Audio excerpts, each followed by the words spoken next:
Hello and good morning to everyone. I think we have to start, despite the fact that there are, I'm sure, a couple of people missing because there was kind of misunderstanding in terms of starting at 10 or 10:30. But the program officially says 10, and we have enough material, obviously, to do the presentation between 10 and 12:30. So that's why I think we should start in order to make sure that the ones who are here are really getting the most benefit out of the 5 presentations we are planning for this session here, for the Clean Sky 2 session.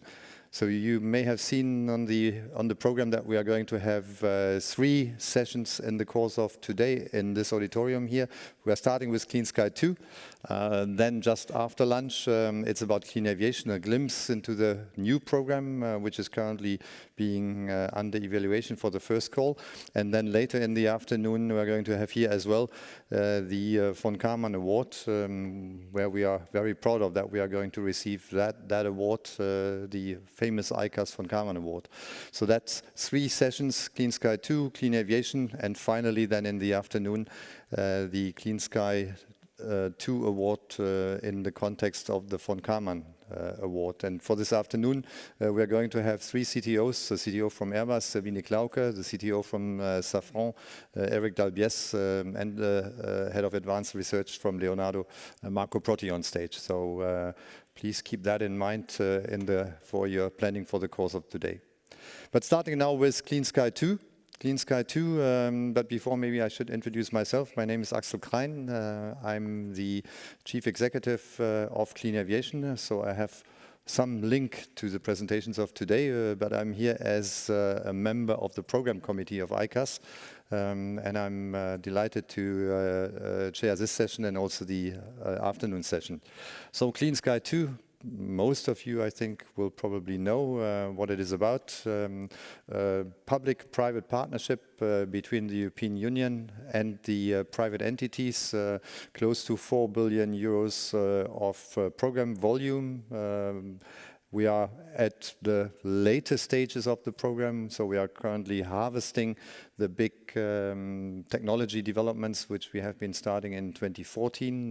Now we have 1.5 years to go before closing those ground, respectively, flight demonstrators. So very interesting phase, and that's what it's all about this morning. So this morning you will start with an overview about the overall program, and then secondly we'll have a couple of examples, one being on the multifunctional fuselage demonstrator, an 8-meter long barrel. Secondly, we'll look at the wing, the open rotor, and finally we wrap up as well with something which we call technology evaluator in order to demonstrate how much all those different technologies would do in terms of CO2 impact, NOx impact, and noise impact. So let me start to introduce Sebastien Dubois. Sebastien holds a master's degree in science in electronics, and he worked for 13 years at Thales in very different roles, embedded electronic systems for military and avionics for civil applications. So he was program manager within Thales for the Mirage 2000 and the A350 XWB. Before finally he was heading research and innovation at Thales Avionics. Before in 2010, he joined the Clean Sky joint undertaking at that point in time, and since 2019, he's in charge of the Clean Sky 2 program delivery. Sebastien, please.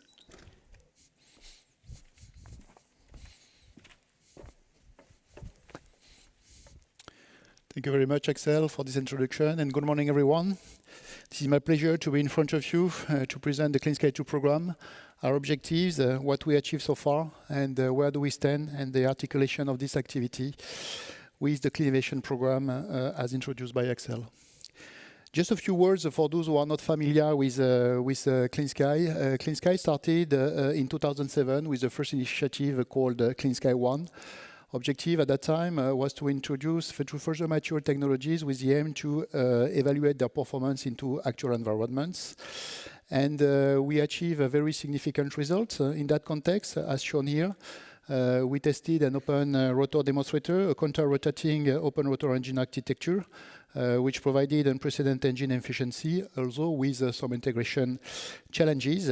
Test took place in 2016. Then we had another very important flagship demonstrator called BLADE, standing for Breakthrough Laminar Aircraft Demonstrator in Europe. The objective was to design a laminar flow wing concept and tested it onto an A340, which the first test took place in 2016, and demonstrating the potential to reduce, in fact, the drag by 50% and the fuel emissions by up to 5%. And the last but not the least was another demonstrator called APS, which is the Advanced Low Pressure System Engine concept, with composite carbon titanium fan blades for the advanced and ultra fan engine. This is what Clean Sky was about. It's more than that, but it's just a snapshot. And then Clean Sky 2 started in 2014, departing from Clean Sky 1 results and aiming at amplifying that objectives, which are shown at the bottom of this chart. The objective, in fact, was to achieve through that technologies that will be implemented in Clean Sky 2, a reduction in terms of emissions for CO2 comprised between 20 and 30%, in terms of NOx comprised between 20 and 30%, and the same for the noise. In order to achieve that objective, there is a certain number of technologies which are designed and developed, and will be later on assessed through aircraft concepts that will be shown and explained by my colleague Francois Brouckaert at the end of that presentation. I will not detail the demonstrators because this will be part of my presentation. Objective is to meet TRL 6 as well at the end of the Clean Sky 2 program. The Clean Sky 2 program will close in 2024. It's a program that will have lasted more or less 10 years with a total program value of 4 billion euros, which is quite impressive, and will serve as a starting point for the clean aviation, aiming at maturing technologies at the end of the program that will be used to serve objective of the clean aviation program, which will be to reduce net greenhouse gases emissions by 30%, getting an aircraft entering into service in 2035, and being capable to replace the fleet by 75% in 2050. This is all what this is about. But to achieve that goal and that result, we need some skilled resources, and Clean Sky is an open and inclusive private-public partnership. For a 4 billion program activities, we engage activities through competitive calls, 15 in total, which were launched from 2014 to 2020. And we successfully attracted the number of participants which are shown there, approximately 950 in total, broken down across three types of categories: SMEs, which are representing 40% of the participants, industry, 1/3, and research and academia. We are quite proud of that broad geographical spread and widening of the aeronautical sector, and we have been capable as well to attract newcomers from the other sectors, which provide key innovation inputs.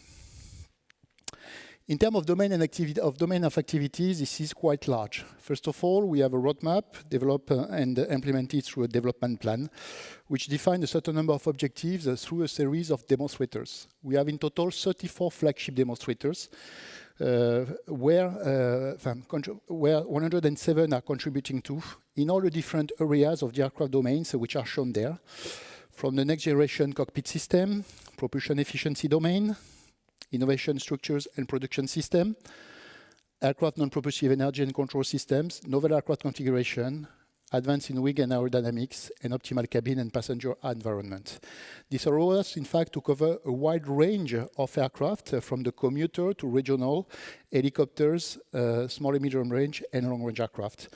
Objective is to mature the technologies up to TRL 6 in actual environment, and also to assess through aircraft concepts their performances. In terms of implementation, where do we stand? We are close to the completion of this program. 90% of the program effort have already been reached, and 2/3 of the projects will be closed by the end of 2022. We have already closed 50% of our projects. We have a total number of projects which is quite impressive, approximately 550 implemented across that program. The remaining 1/3 will be completed by the end of the program in 2023. 25% of the 107 demonstrators have been already completed, and the remaining will follow. In terms of results, we have already organized a large number of dissemination activities, since more than 3,000 dissemination activities already took place. For those of you who are interested to get much more insight about this, you can go through our website, where we are regularly publishing results and updates on the progress on the different projects. And finally, we have already patented We already filed 272 patents. Our objective is to be close to 400 at program completion. In terms of results and progress, I will go through different domains. I will not be exhaustive because there will be much more details that will follow in the course of the presentation. And I will start first, in fact, with one domain, which is the novel aircraft configuration, implemented through an integrated technology domain called fast rotorcraft. This domain is about the development of novel aircraft configuration, novel machine, which will serve, in fact, the societal objectives, increasing the mobility across Europe, but also providing, in fact, additional services thanks to an increased speed and an increased golden hour distance that will allow such a new machine, in fact, to operate new missions such as search and rescue and medical emergencies thanks to an increased distance. This domain includes two prototypes, one on the left-hand side, which is called the Racer, which combines an innovative wing box design with lighter structured and improved power management efficiency. This allows these conventional helicopter capabilities, but high speed, cruising up to 400 kilometers per hour. What you can see on the left-hand side is where do we stand in terms of manufacturing assembly of the different elements. The assembly of the Racer started in 2021 with the delivery of the fuselage and continued to progress during 2021 with the integration of the helicopter canopy, the fuel system, the rotorless tail, and the wing box airframe. The objective is to keep maturing and to keep progressing on that direction, with the aim, in fact, to have the final prototype fully assembled by end of this year, with the aim to perform the flight test in 2023. This is a unique approach. Thanks to Clean Sky 2, we have been capable to develop such a demonstrators which have a high potential, which will allow as well reducing the environmental footprint per passengers, and which opens new opportunities. We have on the right-hand side another concept, which is the next generation compound tiltrotor programs, which is a program led by Leonardo Helicopters, and which allows substantial increase in productivity and operational capability to a cruise speed in the order of 280 knots. In terms of technical features, we can mention the advanced wing architecture, the tail structure and configuration, the non-tilting engine installation, and the advanced frame control with a modular, distributed, and scalable flight control system. The CDR was passed end of 2021. The manufacturing and the assembly phase has started, and the objective is also to complete the first flight test by end of the program in 2023. Another important domain is the regional domain. In that domain, we aim at maturing novel aircraft, novel technologies that will allow to obtain a maturity level of 6 at the end of the program and to reduce emissions as defined in our objectives. First of all, we have started the different aircraft concept studies, and we have selected one aircraft concept, which is a turboprop 90 pax concept. And we also have investigated the potential to have hybrid electric technologies already implemented onto that concept to assess what could be the potential and the benefits for the clean aviation program. This is something promising that will serve as a starting point. In addition to that, we have also investigated the wing technologies, the wing integrated, adaptive wing integrated aspects on two prototype aircraft. One on the left-hand side, which is a C295 led by Airbus Defence and Space, where wingtip, new flight control system, electronic mechanical actuators, composite blades have been manufactured and tested and integrated onto this platform. The first maiden flight took place early 2022, which demonstrated the performances and also confirmed the potential of reducing by 20% the environmental footprint. We have another prototype where wing devices will also be implemented on the Leonardo Laird aircraft, including as well outer wing box made of composite, with the aim as well to perform the flight test end of 2023. On top of that, we are also addressing the fuselage and cabin ground demonstrator made of composite, with the aim to reduce the weight, but also to improve the manufacturing capabilities, the number of units, and also the reduction of the cost associated to in order to be more competitive. We are already in the phase of assembling the different parts, as you can see at the bottom, since panel manufacturing for the two demonstrators have been delivered are now in the assembly phase. On the right-hand side at the bottom, what you can see as well is the Iron Bird ground demonstrator, which is an electrical test bench to validate the flight control system, the road control, aviation, and other electrical systems. And this will be used as well to serve as a support to the permit to flight before we are capable to run and perform the flight test in 2023. Another important domain as well is what we call large passenger aircraft domain, and part of it is advanced engine and aircraft configuration.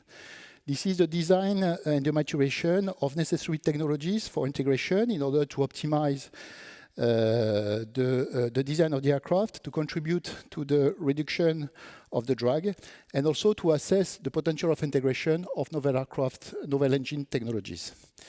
We can name, for example, the open fan demonstrators, as I've just mentioned in the introduction.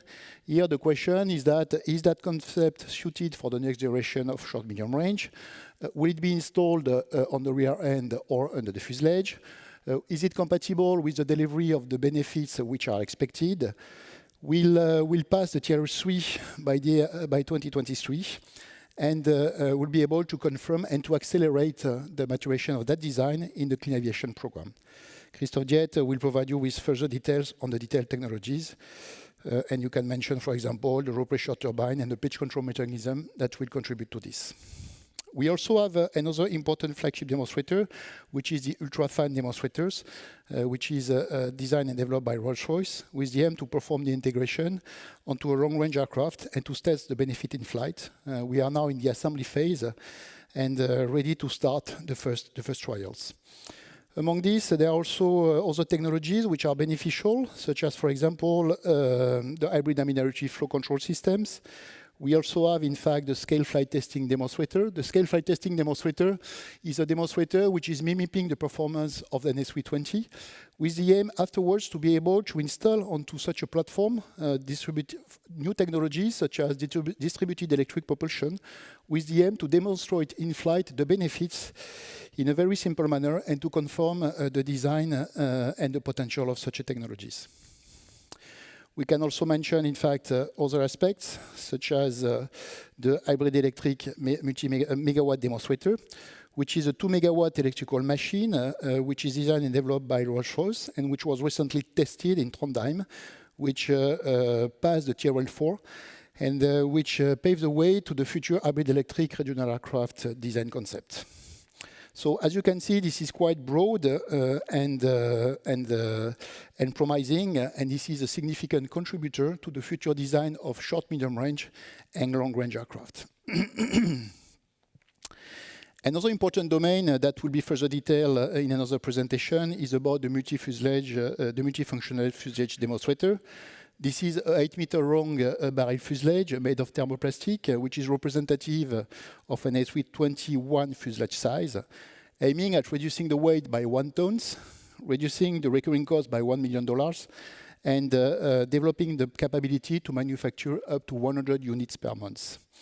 This is made through a modular design with an architecture which is versatile, using a lot of composite materials, and also including production capabilities with high level of automations. What you can figure out on this slide is the start of the lower shell assembly phase, which took place in the Netherlands at Samixel facilities on the left-hand side, and the upper shell part on the right-hand side, which will demonstrate the technologies such as in-situ consolidation of the skin, continuous ultrasonic weldings of stringers, and others. Objective of this demonstrator is to meet Tier 5 by end of 2023, and will serve as well as an important element for the future aircraft concept that will be further mature in clean aviation. Another important domain, which is a significant contributor to the environmental footprint, is what we call breakthrough in aero engine efficiency, which is about the maturation of the engine architectures that can serve a broad range of aircraft domains, from commuters to regional, to short, medium range, and to long range, thanks to an increase bypass ratio, an improvement of the propulsive efficiency, gear fine design, and scalable solutions. Our objective through the different engine architecture which are shown there is to reduce up to 20% in clean aviation and up to 15% in clean Sky 2 the level of emissions. This will be made possible as well thanks to the use of novel lightweight solutions and innovative manufacturing techniques. And we have also investigated, as part of this program, especially in the field of business aviation short-range turboprop domain, the possibility to microhybridize certain aspects in order to prepare the ground for the future hybrid electric regional concept. Now, to say a few, business aviation short-range regional turboprop will serve as well as an important element for the future design of the multi-megawatt hybrid electric propulsion concept for regional aircraft in clean aviation. Our objective in Clean Sky 2, if we depart from the left-hand side, from the open fan demonstrator, is to further mature certain technologies like the fan, the booster, the low-pressure turbine, the transmission system, in order to meet TRL 4 in 2023, to further mature this at the start of the clean aviation, with the aim to demonstrate the performances up to 15% as defined in Clean Sky 2, and we are on track to achieve this objective. Another one is at the top, is what I mentioned before, the Ultra Fan demonstrator, which is under Rolls-Royce responsibility. This one aims at passing the TRL 5 in 2023. It features a very significant technology breakthrough, such as, for example, a very large fan diameters of 140 inches, a power gearbox which is about 64 megawatts of power, and being capable to deliver a fuel efficiency of -8%, up to 10%, sorry, as compared to the latest engine generation installed onto long-range aircraft. And so the others are serving the objective of the regional and commuter segment with objective to achieve TRL 5, or already passed TRL 5, like on the Tech TP, which is on the middle, on the right-hand side, which have already performed the first run in 2019. I've continued performing improvement on this, especially with respect to the maintenance and the hybrid electric concept. And we'll end up the Clean Sky 2 activities as a major asset for continuation. The same for what concern, in fact, the one at the bottom, which is about reliable and more efficient operation of small turboprop engines. And this is as well a significant asset for continuation in clean aviation. There are other activities which are enabling technologies contributing as well to the development of the future aircraft concept in the field of the system domain. We can mention, for example, on the top, on the left-hand side, what we call electrically driven environmental control system, which is a demonstrator for SMR application targeting TRL 6 by 2023, and opening the possibility to have a bladeless architecture. The demonstrator is based on electrical technologies, air cycle system, combined with integrated vapor cycle system for an increased cooling efficiency. It allows, in fact, for short medium-range aircraft to reduce the power offtake comprised between 5 to 8%, with the aim to reduce the fuel consumption by 1 to 2%. This is something very promising that will be used as well and developed in clean aviation. Another important domain is about the future cockpit of future generation of aircraft. We have two major elements. One is called, in fact, the disruptive cockpit concept, developed by Airbus. The proof of concept will be passed in 2023 and 2022, sorry. And the second one is about the extended cockpit, featuring different technologies such as large screen, flight management system, haptic devices, text-to-speech capabilities. And we pass as well the TRL 5 in 2022. And the last but not the least, what are the results coming out from Clean Sky? To assess this, we have two major domains. One is called Eco Life Cycle. In short, the objective is to collect data and to be able to map this data with the different demonstrators. We have the selection of 11 flagship demonstrators, and thanks to this, we should be able, by the end of the program, to come out with some results in terms of Eco Life Cycle, number of tons of water which are saved, and all eco-friendly statements which are associated to. And the last but not the least, in terms of emissions, we have developed a methodology which allows, in fact, to map the different aircraft segments from regional, long-range, commuter, helicopters, and long-range. We have as well 3 levels of assessment from aircraft, airport, and fleet level. And we have demonstrated in 2018 through the first year assessment that we are on track to deliver our results. My colleague Jean-Francois will tell you more in a minute in his presentation. I would like to thank you for your attention, and now the floor is open to questions. Thank you very much.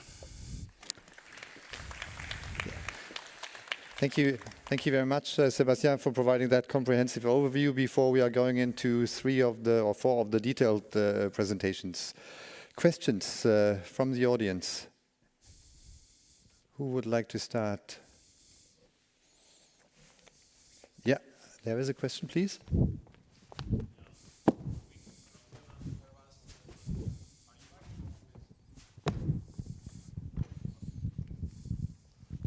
So Raul Llamas from Airbus. The question is, are you happy with the results? Thank you. How much time do we have? I mean, I would formulate it a little differently. Are we capable to exploit into a future generation of aircraft of our results? I would say as long as we'll be capable to deploy all the technologies on next generation of aircraft, the citizens, the airlines, the passengers will be happy as long as it improves the environmental situation and we can keep traveling at reasonable cost while preserving the environment and to maintain the growth of the sector. Other comments or questions? I can't see anyone, but maybe it's the light or... No, there is no one. Maybe one point from my side, Sebastien, with regard to the transfer of results between Clean Sky and Clean Aviation. What is your view there? Because we are going to start the new Clean Aviation program. The technical work is going to start towards the end of the year. How do you see that transition between the two? First of all, the members who are part of Clean Sky 2 are the one who have designed the roadmap for Clean Aviation and the one who will implement part of the results. So this should be made in a smooth transition. Secondly, we need to secure the delivery of the Clean Sky 2 results if we want to deliver on time the Clean Aviation objectives. So this is something which is quite important to stick to our objectives. And we are rather confident that the IP mechanism in place will allow such a transition to accelerate the maturation of the technologies. Mm-hmm. Thank you. Again, the question, anyone else from the audience? No, I don't see anyone. Then we stop here and go to the next one. Thanks a lot, Sebastien. Very much. And then over to the next presenter of this morning, Jörg Roth. Jörg is going to focus on the multifunctional fuselage demonstrator. Sebastien highlighted a few elements already. Jörg is going to into more details now and presenting to us what is happening there right now and how that demonstrator will be also looked at in terms of future applications.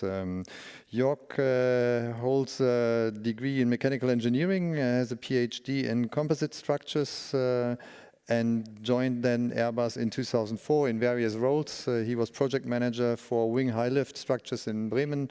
Then he moved to the UK to Filton, was project manager of next generation wing before going back to Germany to start becoming head of manufacturing engineering for the composite parts. And then since about end of 21, so for about a year, he is responsible for the large passenger aircraft platform 2. So it's leading the Clean Sky 2 platform, LPA platform.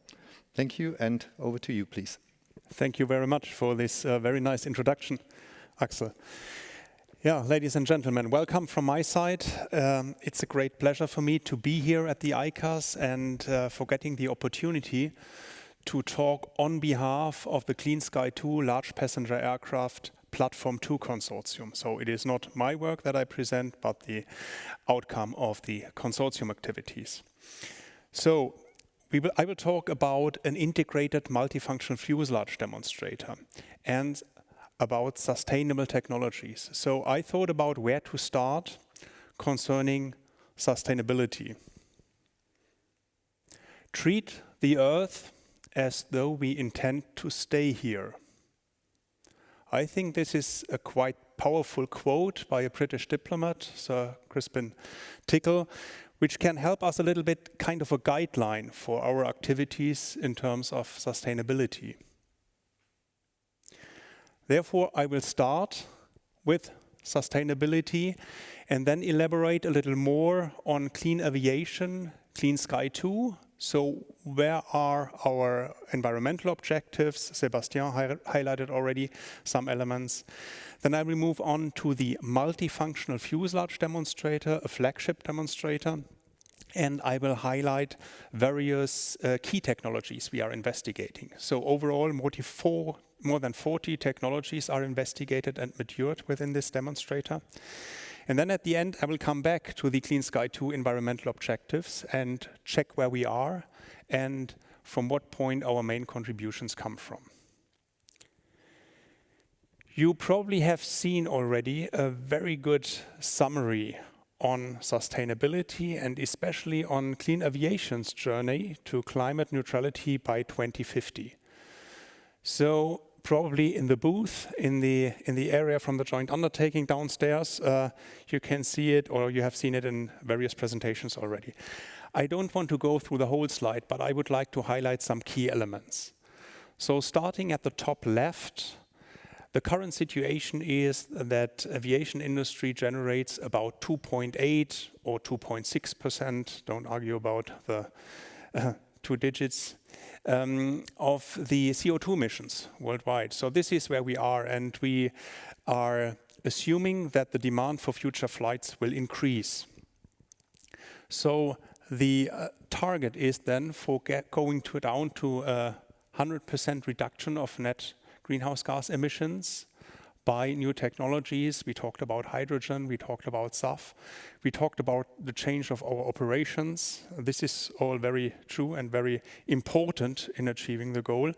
And just to highlight that there is a lot of volume behind, I would like to refer to the left part of the slide where we talk about the investments. So overall, more than 4 billion euro will be made available for this initiative, split into a contribution through the Horizon Europe funding, and another part is taken by the aero industry. So here you can see that sustainability is really the absolute key element where we are focusing on. And what is now the Airbus ambition in this context? At Airbus, our ambition is to lead the decarbonization of the aviation sector and to build the world's first zero-emission airliner by 2035. We are committed to this ambition as demonstrated by our new zero aircraft concept designs, as highlighted by the CEO of Airbus, Jerome Lery. You can see on the right side of the picture 3 different designs we are looking at the moment. So on the top there is one turbofan alternative for up to 200 passengers. The middle shows you a turboprop version up to 100 passengers. And at the bottom a more sophisticated design concept of a blended wing body. So just to summarize, decarbonization is key, leadership role is very important to be taken by Airbus, and we are looking at different design concepts and different timescales as well.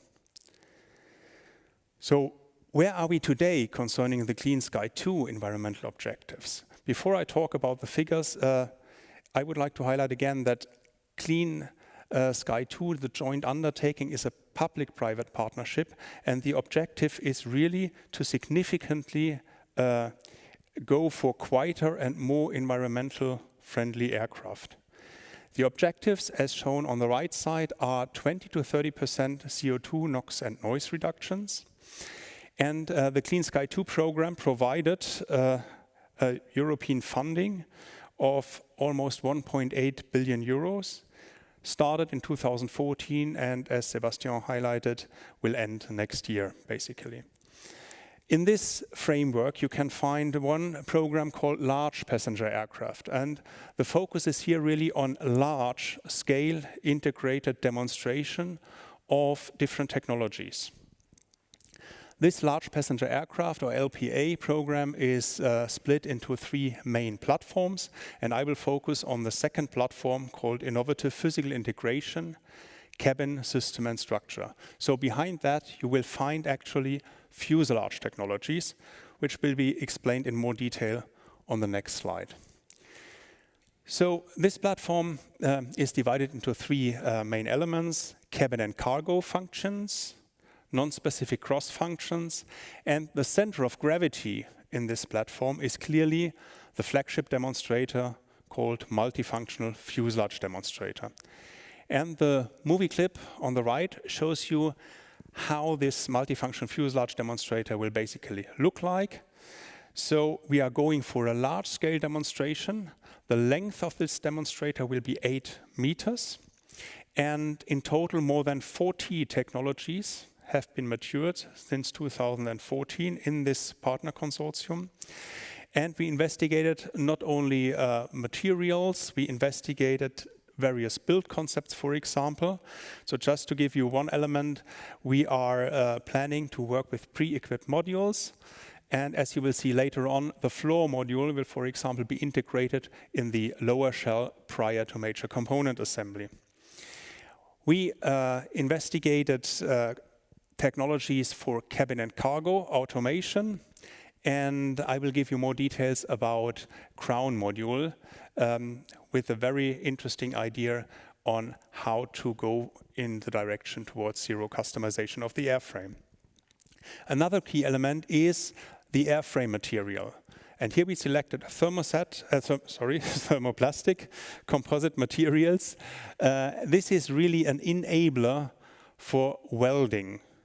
And this makes something like dustless joining feasible. And this is quite interesting for us. The ambition is, if we compare it to our reference aircraft A321, to reduce 1 ton of weight and simultaneously reduce 1 million euro of recurring cost at a rate of 70 to 100 aircraft per month. So we are looking a little bit ahead of that. And for meeting such an ambitious goal, we definitely have to rely on the partner consortium, as you can see here listed with different logos. So there is nothing we can do alone. It is really a common exercise, a team sport. And in the following slides, I will talk you through some of the key technologies, and I will start at the material level and then step by step increase the size a little more until we will discuss at the end the multifunctional demonstrator itself. So let's go for material data first, which is matured and investigated by Honora. The picture shows you just one example of a double cantilever beam test that has been done, and the load displacement curve is shown at the top right picture.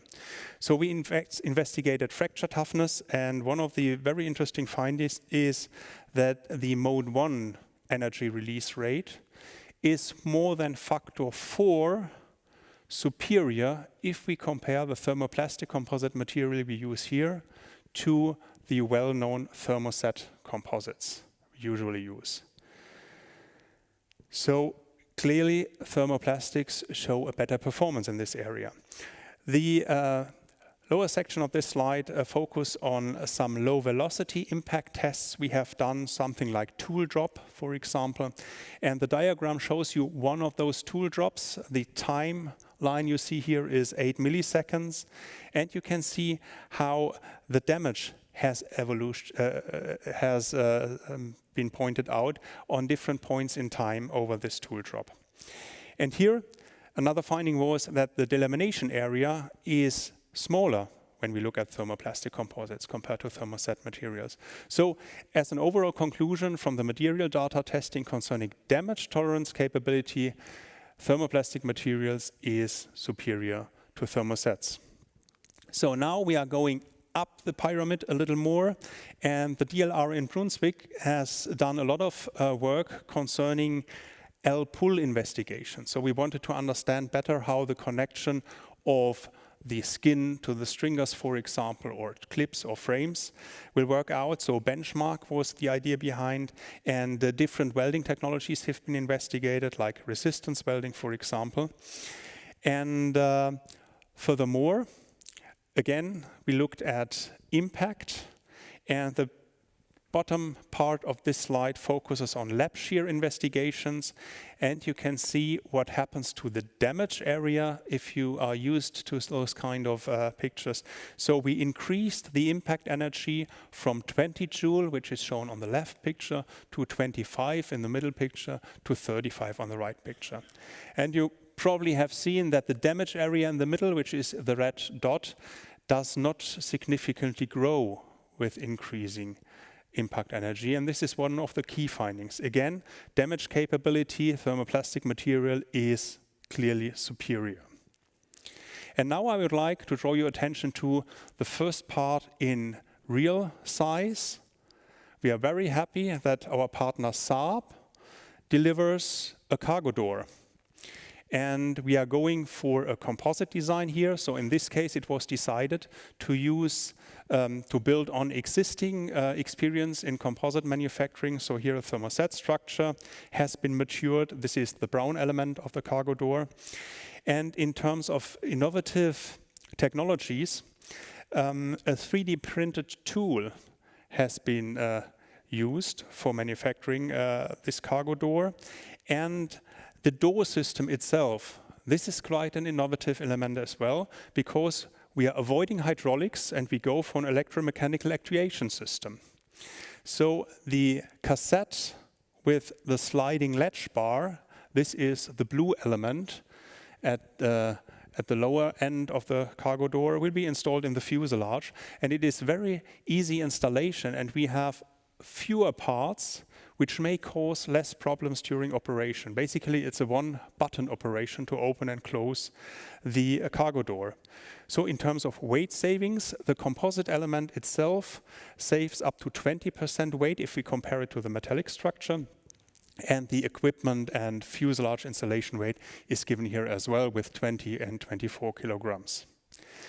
So this cargo door needs to be installed in the fuselage for sure, and therefore we need some specific elements.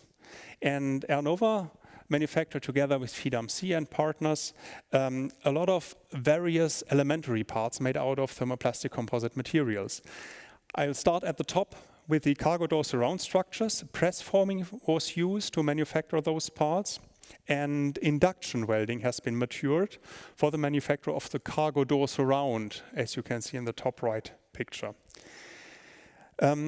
Furthermore, stringers for the upper shell have been produced, and the interesting bit is that continuous compression molding has been used. So you manufactured 2 stringers in one step in a step-by-step approach. So every 6 centimeters, a tool closed. The forming took place from a 2-dimensional laminate, then the tool opened again, and you continued for the next 6 centimeters. And this is how the straight stringers have been manufactured. One of the challenges was that in some cases we needed to implement joggles as well into the stringers. And here the opportunities thermoplastic materials offer have been used, because simply a second forming step has been added after the production of the straight stringers. And so with a refining, then the joggle could be implemented into the stringers. For major component assembly, we will investigate different designs. I will give some details later on, but for one design, we need butt straps, and those butt straps have been manufactured by Ernova and FIDAMC together as well. So, I've talked about the elementary parts, but let's move on to the upper shell. So basically we have 2 shells. We have the upper shell and we have the lower shell. The lower shell will be delivered by our partner DLR in Augsburg, so ZLP, together with support from Ernova and ASA Premium Aerotech. It was decided to go for this R&D activity for a more risky approach, because we will manufacture the skin of the upper shell fuselage using in situ fiber placement with thermoplastic composite materials. The idea behind is to avoid the autoclave later on. And if we avoid the autoclave, we don't need so much auxiliary materials like vacuum bags and stuff like that. If we are successful in the end, we can have a significant saving here, up to 40% lead time reduction, simply because we can avoid the autoclave. It's challenging, it's risky, but this is the idea behind. Stringers will be then manufactured and welded using continuous ultrasonic welding onto the skin, and this continuous welding process is really a world's first, so kind of a premiere here. The pictures on the right-hand side shows the successful manufacture of a test section of this upper shell, where you can see the stringers. And currently we are going for the full-size upper shell skin. Frames have been manufactured again out of 2D material. Compression molded has been used in order to produce the C-frames. And in this case, resistance welding will be used later on for assembly. And just to give you a figure, so the target is to go for 5-minute cycle time per one frame assembled into the skin. If we have an upper shell, for sure we have a lower shell as well. And this is shown on this slide. The lower shell will be delivered by the so-called Stunning Consortium, so basically Dutch consortium led by GK and Fokker. And the decision was taken to go for a more robust approach for the lower shell here. We go for automated fiber placement. We produce 2 segments of this lower shell, and those 2 segments have been co-consolidated later on in an autoclave. So this part is already available. The weight of this lower shell is 280 kilograms, and this is the world's largest thermoplastic aerospace part to date. Stringers have been assembled using pick and place technology and then conduction welded into the skin. Furthermore, we need clips for sure. Those clips have been installed using ultrasonic welding. And you may remember that I highlighted in the beginning that we are wanting to investigate large-scale demonstration. And just looking at the lower shell, just assume the length is 8 meters. We have 30 stringers for the lower skin, for the lower shell, and each stringer has the cross-section of an omega. In other words, we need 2 sides to be welded onto the skin. So 8 times 30 times 2 results in 480 meters of experience in conduction welding, just for this lower shell, which is quite significant, I would say. And by the way, 240 clips have been welded in the meantime, and we are now just prior to the installation of the frames. The floor grid will be assembled out of jig, just for risk reduction issues, will be then later on integrated into the lower shell before being further shipped to the major component assembly. And this will be explained in this slide. So our partner Fraunhofer in Stade is responsible for bringing the upper and the lower shell together. And again, this is R&T work, and we decided to investigate 2 different designs for the longitudinal joints. On the one side, we investigate the overlap design, which will be ultrasonic welded, and on the opposite side, we will go for the butt strap design, where we receive the butt straps from Ernova, and here we will use laser welding. Frame couplings will be integrated using resistance welding. So a lot of welding, but one technology after the other one. The picture on the right shows you the setup at the facilities in Stade as it is finally planned. So there is a lot of material around the fuselage shells. For sure, we have to maintain the tolerances here in order to be able to be successful in the ultrasonic and laser welding of the longitudinal joints. This is really the challenge here, to go for the 8-meter barrel. After a successful marriage of upper and lower shell, we are ready to integrate some cabin elements.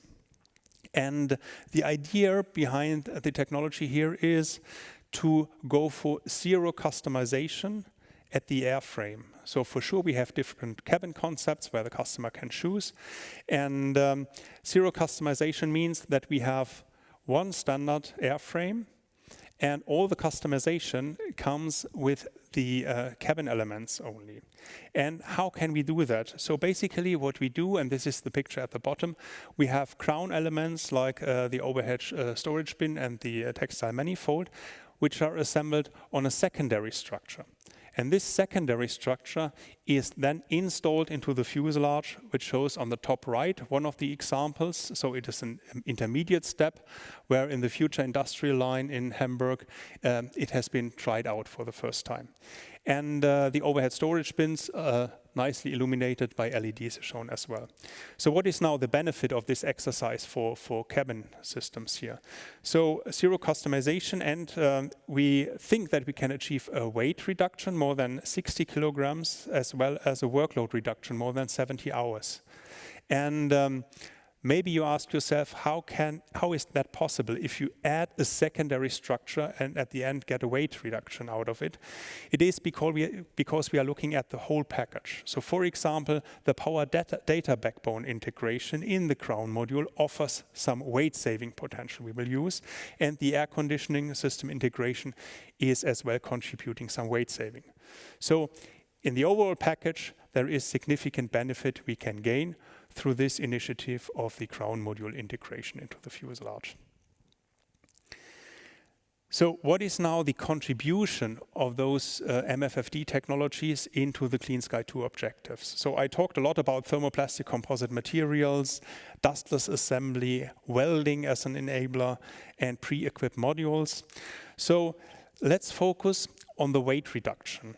And I will talk purely about the weight reduction and not about further snowball effects. So we have, for example, benefits due to the thermoplastic composite material in life cycle assessment or in recyclability at the end. But purely looking at the weight reduction. 20 kilogram of weight saving may be translated in 1 kilogram of fuel saving equals 3.15 kilogram of CO2 emission reduction. So don't nail me down on the 3.15, probably is 2.89 or whatever, but just to give you a rough order of magnitude. The ambition of the multifunctional fuselage demonstrator is to save 1 ton of weight.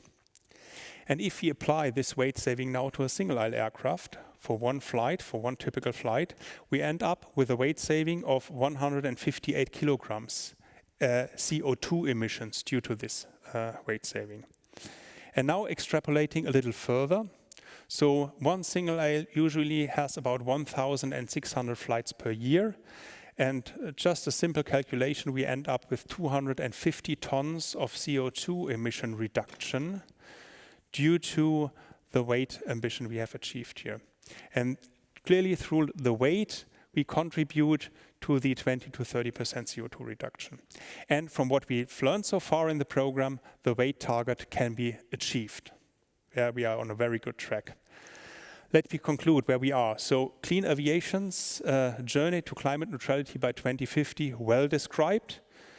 And Airbus has committed to deliver the world's first zero-emission airliner by 2035. Clean Sky 2 environmental objectives, 20 to 30% reduction in CO2, NOx and noise, and we are on a good track to achieving it by the weight reduction we offer. The multifunctional fuselage demonstrator itself, 8-meter long, large-scale demonstrator, more than 40 technologies matured. Thermoplastic composites is one key element enabling dustless joining. Pre-equipped module is another element that makes it very interesting, and we plan to deliver on 2023. All this is possible with the strong European partner network we have and due to the support of the joint undertaking. And at this point, I would like to thank very much to our partners for their dedication, for their engagement to deliver as planned. This is very exciting because we are now in a phase where all the hardware comes together. So let me come back to the beginning of the presentation. I think it makes very much sense for all of us to work more on sustainability, and let's treat the Earth as though we intend to stay here. Thank you very much.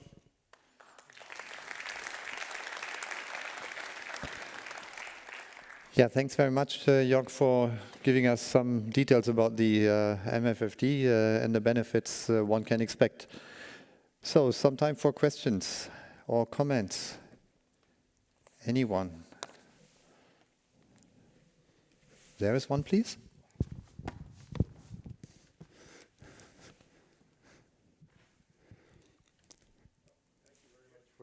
presentation.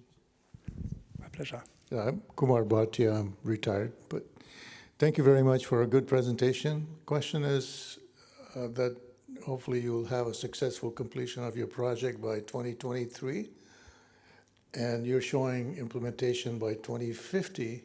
Is it possible to take these technologies and put them into current production airplanes, at least parts of them, so we could have benefits earlier than later? Thank you very much. Excellent question. And the answer is a clear yes. So for example, what we see in terms of technology, we have matured for the cabin and cargo applications, like the ground module integration. This can be integrated a lot earlier. So our target is go for a TRL 6 within the Clean Sky 2 program here, and then we are ready for further development for serial application. For other elements, it might be a little more tricky. So for example, the welding technologies we develop for thermoplastic materials cannot be transferred to thermoset materials we use at the moment. But nevertheless, we can think about different build concept, pre-equipped modules, like for example, and all those single technology bricks will for sure be considered in future applications. But it's not the case that everything in one bundle will be implemented earlier. That's not possible. Thank you. Okay, my name is Anders Gustafsson. I work for Saab.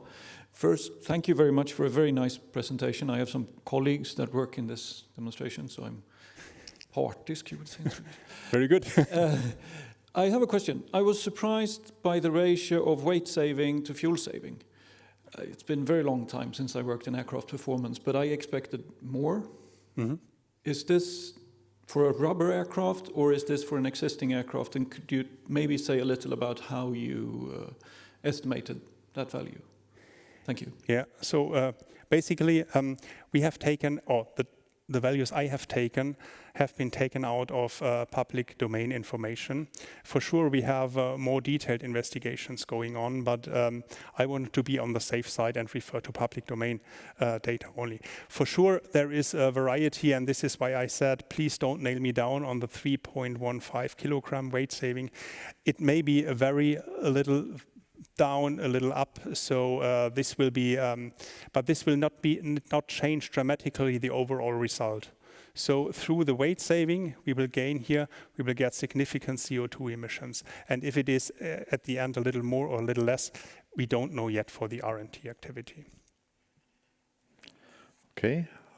Any other questions? Any other comments? I can't see anyone. Maybe a point from my side. Here. Okay, thank you. Medical Ramin, NASA Langley, very nice presentation. Just out of curiosity, for this fuselage, you need the same, less or more insulation for cabin noise, you know, to maintain a very low cabin noise. Also, what pressure can you maintain with regard to the passenger comfort? Is it going to be at low altitude, like a 5,000-6,000? Or it's a different pressure?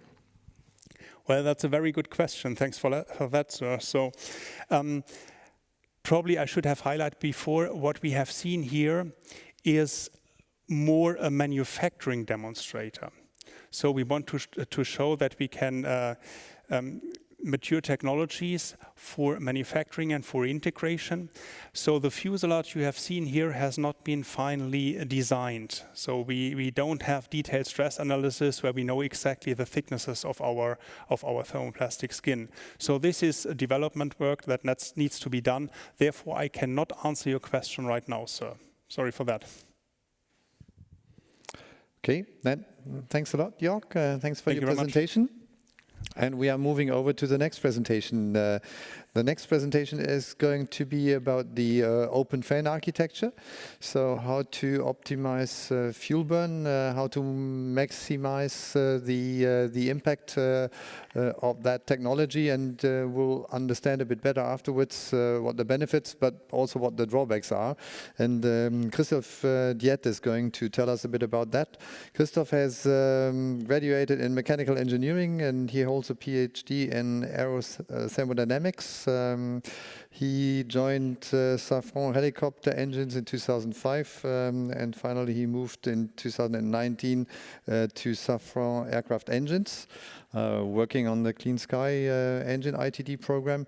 And for a couple of weeks or months now in between, you are part of the RISE program, and I think that's also a very interesting move where technology development moves now into kind of more concrete product development. So, Christophe, up to you. Thank you, Axel, for the introduction. Good morning, everyone. It's a pleasure for me to be here and to give you some insight on the activities that we are performing within Clean Sky 2, in particular the engine ITD. So I will give you a very brief overview of the job we are performing inside of the engines ITD, so Integrated Technology Demonstrator Work Package 2 or UHPE. Then I will describe the work that we have been performing in order to really optimize or find the best engine architecture. So we perform several trade-off studies, so I will highlight this. And then I will give more focus on the architectures that we have finally selected for ground demonstration and flight demonstration later on, so the open fan architectures. And finally, I will propose you some conclusion as a takeaway. So engines ITD, I mentioned, ITD is a platform inside of Clean Sky 2 where several work packages are working on maturing technologies. On the work package 2, we are working on the technologies for propulsion for the short and medium range. So the work package 2 is really a unique collaboration of many partners around Safran, so we are coordinating this work package 2, and we have several core partners that are working with us, in particular GKN, GE Deutschland, Avio Aero, which are directly embedded into this work package 2, and we have many, and when I say many, it's really many, above 40 partners all together contributing to the maturation activities dedicated for technologies for propulsion. They are not all listed on this map on the right-hand side. It would be too many entities. So no offense on some entities, RTOs, SMEs that do not appear. They are just to illustrate what is this collaboration inside of the work package 2, to illustrate that you have entities, companies really all across Europe contributing to this common effort to mature technology for reducing CO2. And so just an illustration, there are also other countries in Europe, they are not all listed. I could have really fulfilled the whole slide with the names. So in the work package 2, we are working on two main axes. One is the maturation of the technologies for the propulsion. So this is where we have this high contribution of partners in order really to tackle a number of technologies that are needed for an engine to improve the overall efficiency. And on the second axis, and this is the one that I will detail more today, now, is really to find the optimum architectures, the optimum engine architectures in order to be able to propose the maximum savings or the maximum reduction in terms of CO2 emission. So regarding maturation, I won't detail it now because there is a presentation on the afternoon where I will be able to give really more information on what we are doing regarding the maturation itself. And regarding engine architectures, so in order to prepare the demonstrator, the engine demonstrator, we have been looking at what could be the best engine architectures. So we have performed a number of trade-off studies in order to detail what are the advantages, the disadvantages of several concepts, and then finally select one concept.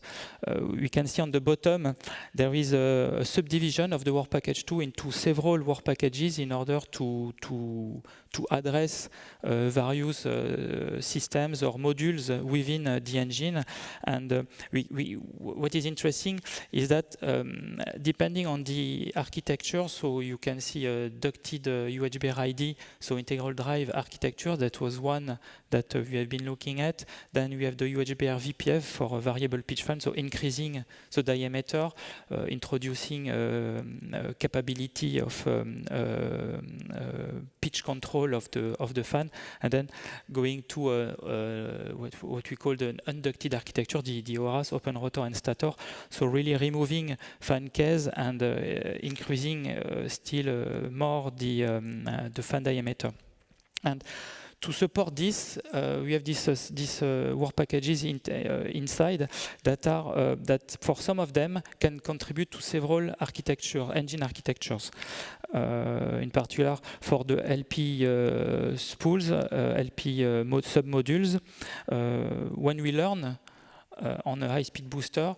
Of course, the high-speed booster has then later on to be really sharply designed for the considered architectures, but at least all the learnings, all the experience that we gather with such a component can be derived, applied to one of these architectures. This is also true for the LP turbine, for instance.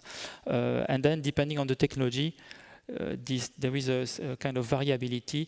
For instance, the nacelle will apply to a ducted engine. So this is how we have structured the activity in the work package 2 in order to really have a full consistency of the activity, in order to really be able to mature what we need to have as technology on board to really be able to finalize the design. Yes, so definitely, as we are searching for demonstrating, for proposing a next generation of SMR engine, definitely the target is to increase, to significantly increase the propulsive efficiency, so to improve it. And this is directly linked to ultra-high bypass ratio. This is the way to increase this efficiency, and this is the trend that you have seen for the past decades. And this increase of bypass ratio goes along with an increase of the engine diameter. So having set this first hypothesis, it gives us an indication on where we are going, what we need to demonstrate and to mature in order to reach the target. So as I mentioned, there were various engine architectures that we have been studying inside of the work package 2 in Clean Sky 2. And we can see on the bottom this figure. We have been following two parallel paths, one looking at ducted configuration, one looking at unducted configuration.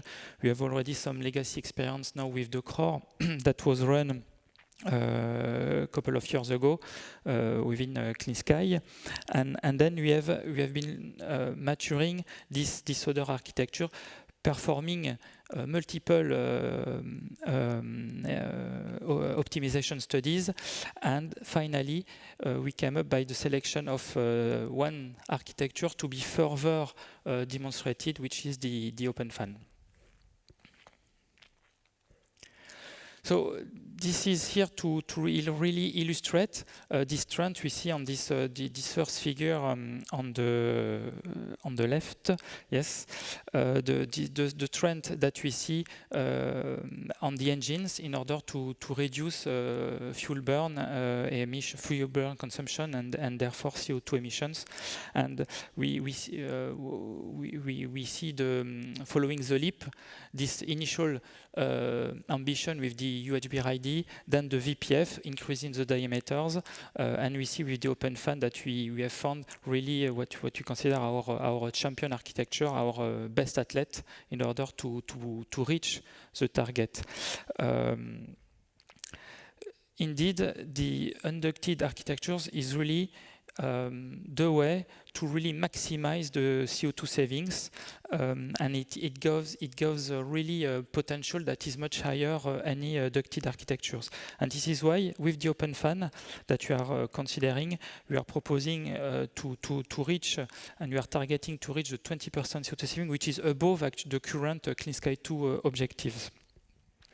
We see it also on this right-hand side, the figure, how we locate. We estimate that we are more or less doubling the savings in terms of fuel burn and therefore reducing twice versus ducted architectures. So we have been performing a lot of studies to come up with this result. We have been leveraging on the experience with the core and in terms of assessment, validation of fuel burn consumption, and then searching also for simplifying the architectures, in particular the unducted architectures, in order to really give the feasibility for higher integration capability. So here, the purpose here is to detail a bit or to give some insight, at least, on the maturation studies that we have been performing. We have been looking at how can we ensure the feasibility of the architectures at this level, and looking at with the intention of performing a demonstrator, with the intention of coming up with a future development and a certification behind. So main key elements to look at are the engine operability, the capability toward FOD, foreign object damage, so like water or hail injection.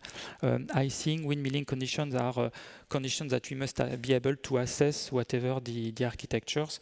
The thermal management and lubrications are really key elements with this type of architectures, because I didn't mention it yet, but these engines, they are ducted, so they have a reduction gearbox inside that is embedded inside of the engine. And therefore, the lubrication system is strongly impacted, and there is we have performed a lot of studies in order to be able to really define and optimize what could be the associated system and the thermal management. What we promote, in particular, with the two latest architecture we are studying, the VPF for the ducted and the open fan for the unducted, we have been looking at new systems like what we call the FPAS, so fan pitch actuation system, which gives the possibility to change the pitch of the fan, and therefore optimize the engine setting point, whatever is the operating condition of the aircraft. So this opens the door to a really new improvement, a new optimization of the engine and its operation mode. We have been also looking at the control, which is a key for the future, and of course the idea to introduce actuation of the fan gives the opportunity to remove or to change the way we perform the reverse. So we have conducted in particular also a reverse thrust analysis, so a numerical study, but also experimental campaigns to assess the possibility, the feasibility of this concept. And then, because the engine has to be installed, because there are a lot of equipment, we have been looking at the packaging in order to be able to have all the necessary data to make an appropriate choice in terms of what will be the engine demonstrator. So we see at the bottom on the left some illustration of the packaging, in particular of the VPF, some numerical studies looking at how the flow is behaving in the reverse mode, and on the right hand side some latest simulations we have performed with the open fan to really be able to fully control and manage the flow and the performance of the engine. Demonstrating an engine is not only defining the architectures, the best architectures in terms of CO2.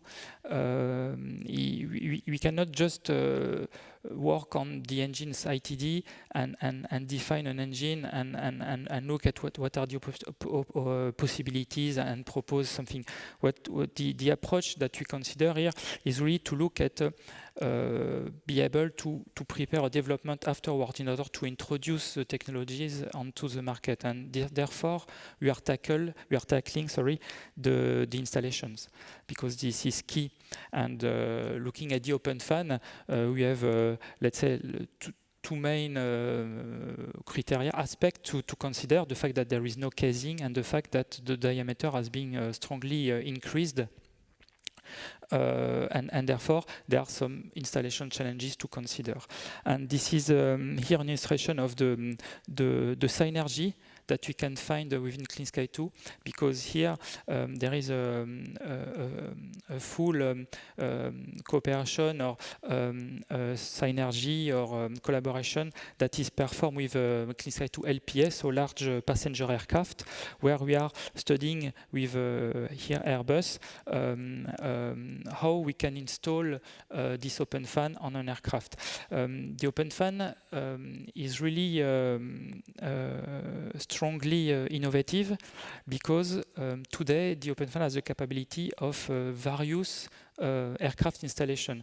It can be low wing, rear end fuselage installed, or also low. So I mentioned high wing, sorry, rear end and also low wing. And today we have proven the capability of a low wing installation of the open fan. You can see on the bottom some result of installation, also on the image on the center. And looking at various aspects, not only the performance, so first capability to install the engine, then the performance, and also here what is illustrated is the impact of noise, in particular on the cabin, so for cabin noise emission, so the comfort of the passenger. So we are really looking, I would say methodically, at each item in order to be sure to assess that we'll be able to reach the TRL6 and to launch later on a development with this configuration. This will be my conclusion. Today, Clean Sky 2 is really supporting a full technology maturation plan. We are assessing technology, we are designing sub-modules, we are maturing components with rig test in particular. We are performing some numerical analysis, and this is all contributing together with the architecture studies, the maturation studies that we perform on architectures. This is all contributing in order to finally select the open fan, which will be testing soon. Again, the open fan has the capability to offer 20% CO2 savings, which is doubling the target of Clean Sky 2 on the engine. And as key features for the open fan, there will be this, of course, high diameter size fan that is unducted. There will be a variable pitch, integrated gearbox, high-speed booster, high-speed low-pressure turbine as key aspect that you are touching within Clean Sky 2. And today we are in the phase of the preliminary design review, and so the design is launched, and following the maturation study, the design is launched, and we are pursuing this activity in order to test it within the next years. That's all. Thank you for your attention. If you have any question. Thank you very much, Christophe. And up for questions or comments. I don't see anyone, but the light is shining very brightly into my eyes. So anyone with a question? Yeah, there is a question, please.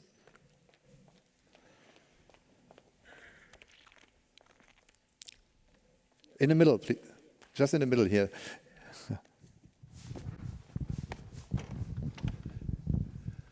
Dietrich Dörzer, Brussels. Thank you for your overview presentation.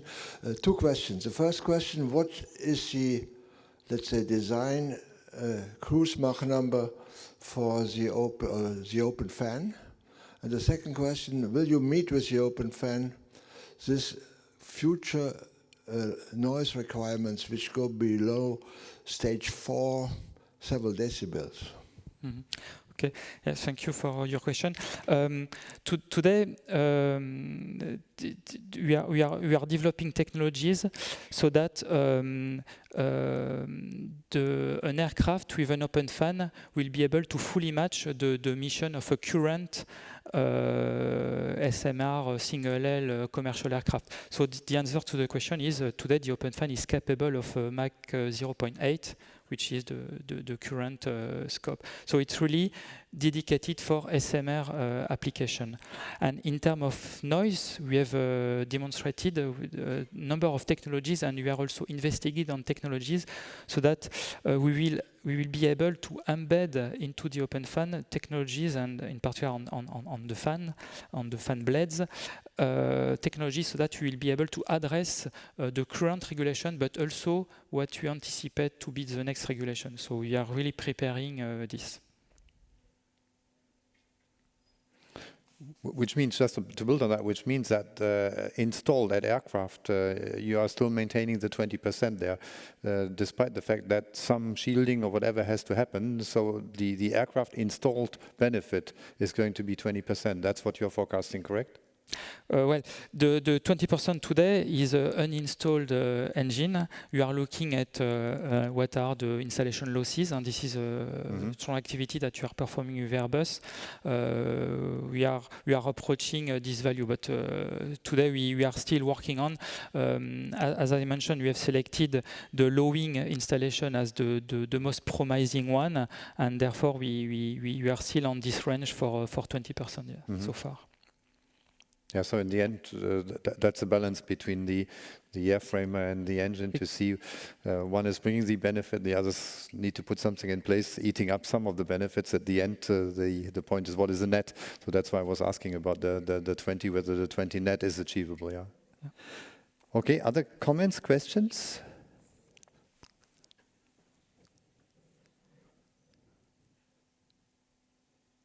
Maybe one from my side again in terms of entry into service, looking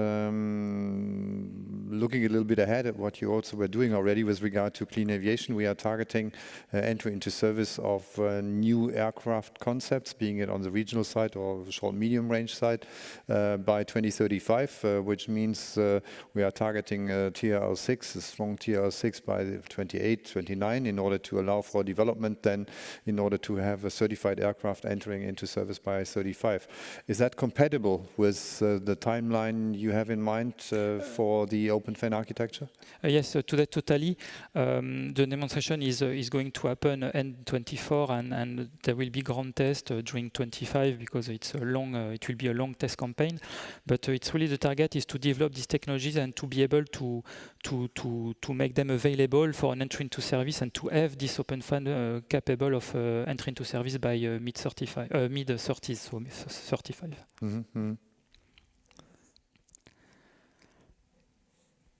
Again, looking whether there is anyone in the audience with a comment or a question.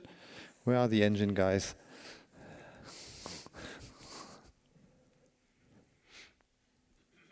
Maybe then another one from my side related to the competition. In the end, when you look at the aircraft programs your company and other companies are targeting, there may be one engine type on a product, or there may be two, depends a bit.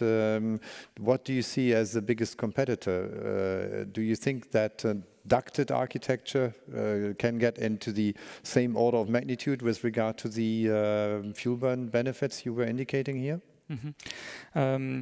Well, the open architectures eliminates the fan casing and the thrust reverser, and this is why you are able to increase the fan diameter.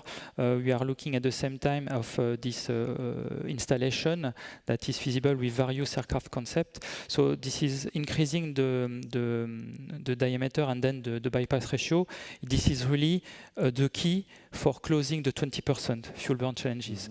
In our studies, what you have demonstrated with the work that you have been performed is that the ducted architectures, they can still provide some benefit. They can introduce benefits thanks to technology improvement, and we have been working on thanks to also material latest improvement. But the ducted architectures, they are at the end of the day, they are limited in terms of propulsive efficiency due to the drag, to the weight penalties that it is introduced by increasing the diameter. So today in our studies, the open fan is twice above what we can deliver with a ducted configuration. It's going to be interesting to see how far you can push the limits and how far the other guys can push the limits on the other side, and see then what is going to be finally ending up with the airframers and what they are going to be putting onto the aircraft with an EIS around 2035 then.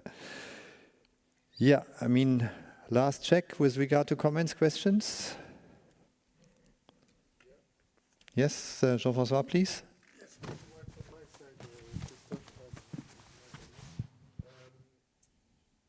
Coming back to the VPF, isn't the idea of using it as a thrust reverser a limiting factor on the design?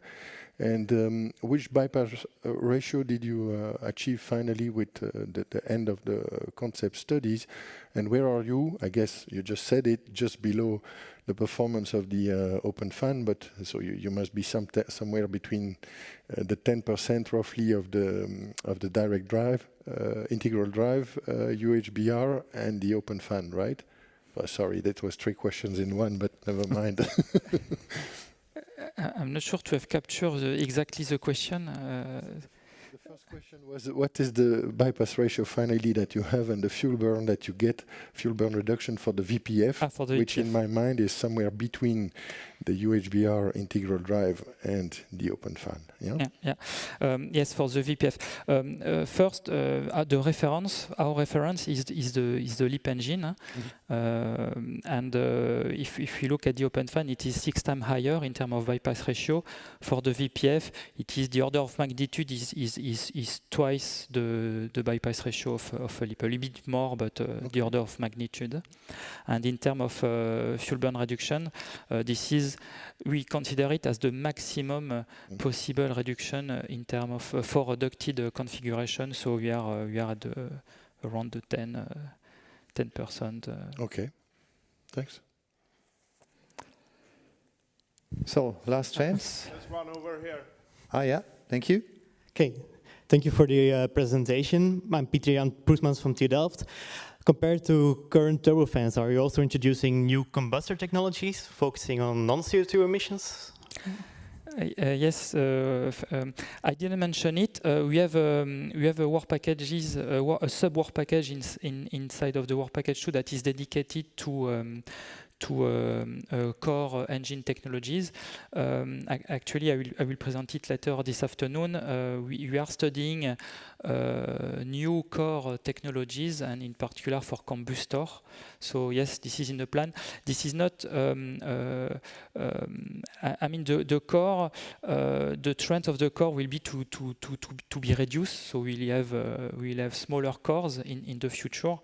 And what we want to demonstrate mainly with the first demonstrator, with the open fan demonstrator, is the engine architecture that is really supported by the LP modules. So the turbines, the reduction gearbox, the LP compressors, so booster, fan, etc. But yes, we are also working in a little bit in Clean Sky 2 and a lot in parallel on core technologies. Yeah. Okay, thank you.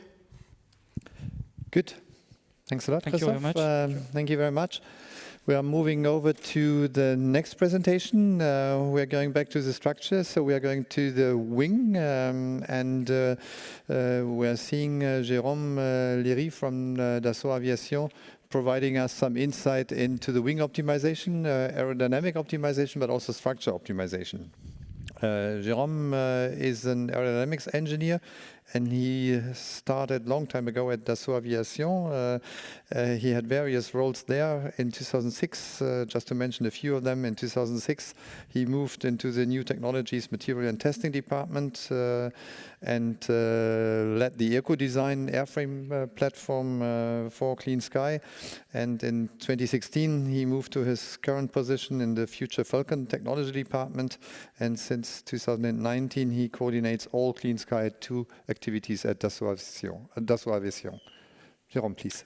Thank you, Axel. Good morning, everyone. So I will present today the progress in wing design status and perspectives. In fact, this presentation has been prepared together with Markus Werner from Airbus, Eric Coustol from Onera, as well as Ulrich Hermann and Nicolas Faisan from DLR. So the presentation will be broken down in 5 parts. First, I will do a short preamble to show where the activities are located in the Clean Sky 2 program. Then I will go to the global context. Then I will describe the general objectives of the activities. The main part of the presentation will be dedicated to the activities we are performing in Clean Sky 2. And then I will terminate with the outlook for future activities. So the preamble about where the activities are located in Clean Sky 2. So in fact, the activities are located in the airframe ITD. They are carried out by the leaders Airbus, Saab, and Dassault Aviation, and also by the core partners NACOR, so which is corresponding to Onera and DLR, and in the frame of Clean Sky 2, as I said previously. And the activities are covering various technology streams from the airframe ITD high performance and energy efficiency activity line, with the objective to mature wing technologies spanning from high aspect ratio, natural laminar flow, NLF, composite structures, electrical wing ice protection system, and active load and flutter control. So following what we are doing within Clean Sky 2, so the ground testing we are doing in Clean Sky 2, the technology maturation will continue in clean aviation to meet the entry into service target, which is to 2030-2035 for implementation on future products. So you can see an extract from the WBS of the airframe ITD at the bottom of the slide.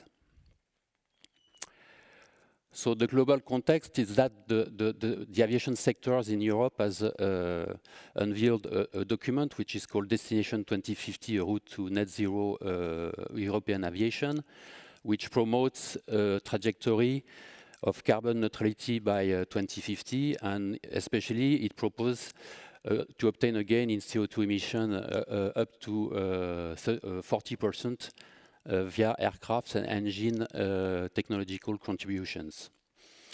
And so the situation today is that the current architectures, in particular the wings, do not allow to foresee such a gain. That's why we are looking at breakthrough technologies and breakthrough architectures offering fuel consumption gains of over 10%. And so the presentation today and what we are studying mainly in Clean Sky 2 airframe is to work on new architecture based on laminarity and high aspect ratio wing architectures in order to meet these high level objectives by accepting a reduction also in cruising Mach. So apart from these two first technologies, so the high aspect ratio associated with reduced sweep angle, and also the extensive lateral laminar flow on the wing. So it means extensive means at least 50% of the surface of the wing. We have also 3 other technological bricks which are necessary to ensure the feasibility of such an architecture. It's the composite technology to ensure both a reduction in mass and the feasibility of new platforms, in particular by making possible significant increase in aspect ratio while maintaining the adequate sweep angle for the targeted cruising speed. The electrical ice protection system, because we will have a large, in view of the large pans, we will have to de-ice. It will be really important to have this kind of system in the wing, especially if we are considering the laminarity of the wing. So we need to have a very smooth surface with no accreted ice on the wing, and that's why we need this technology as well.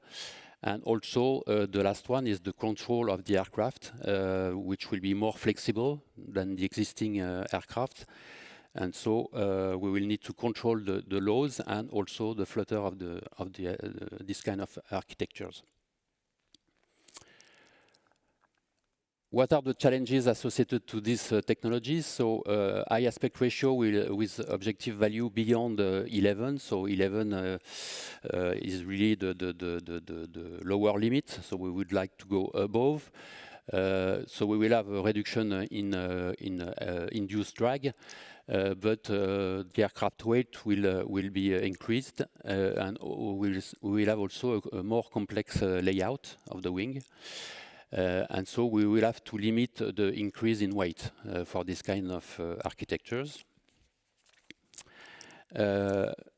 So if we consider laminarity, we will have also challenges, a lot of challenges, especially to be sure that we will meet the surface quality requirements in terms of steps and gaps and waviness. And so as we will have a bigger surface to treat, it will be more stringent on this kind of wing. And we will also need to implement a very efficient manufacturing and assembly process in order to be cost effective and time effective. It will also, this manufacturing process and assembly process will also be based on composite wind technologies. So it's also very important to develop this new technologies for the wings.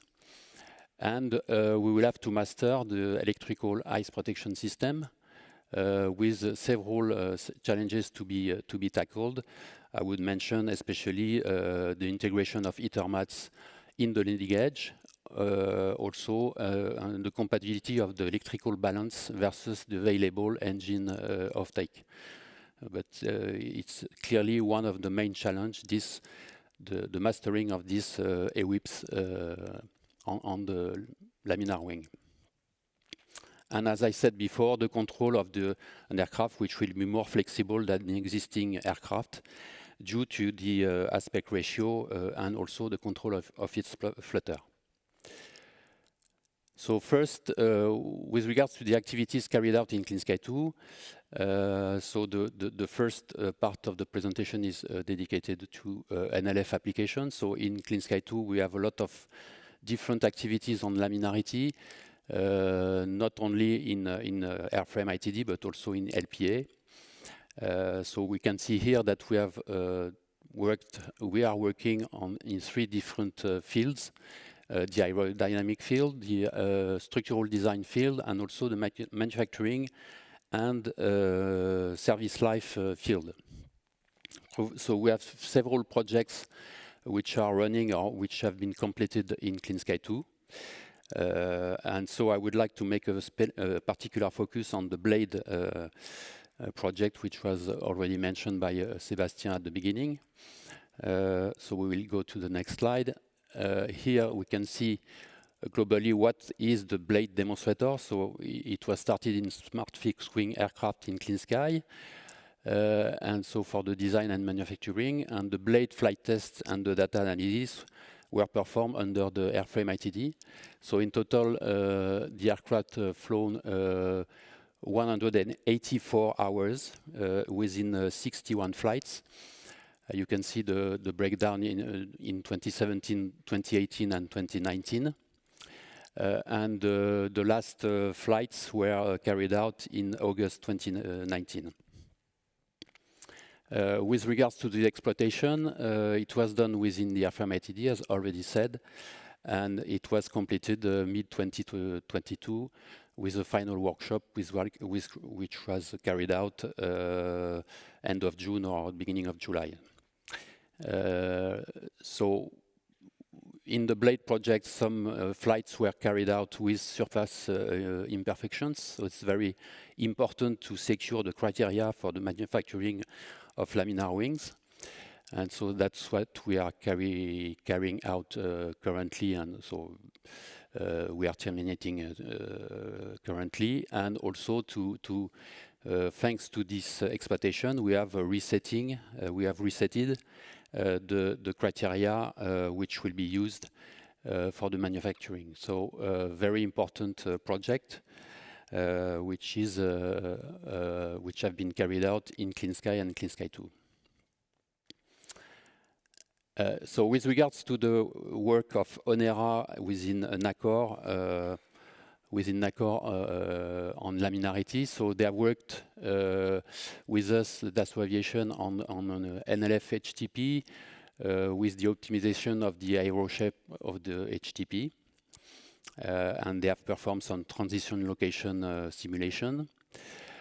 They have carried out a test campaign on the STUNT project. So the STUNT project stands for Surpass Imperfection and Unsteady Motion Impact on Transition Onset. And so they have studied the effect of several surface defects. And they have obtained a high-quality database that will be used in future activities. And the analysis is based, which is ongoing, is based on deep learning methods.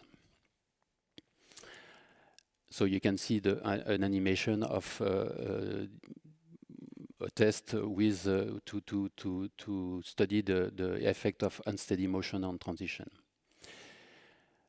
And they have also carried out some blade activities, some exploitation on the blade activities, by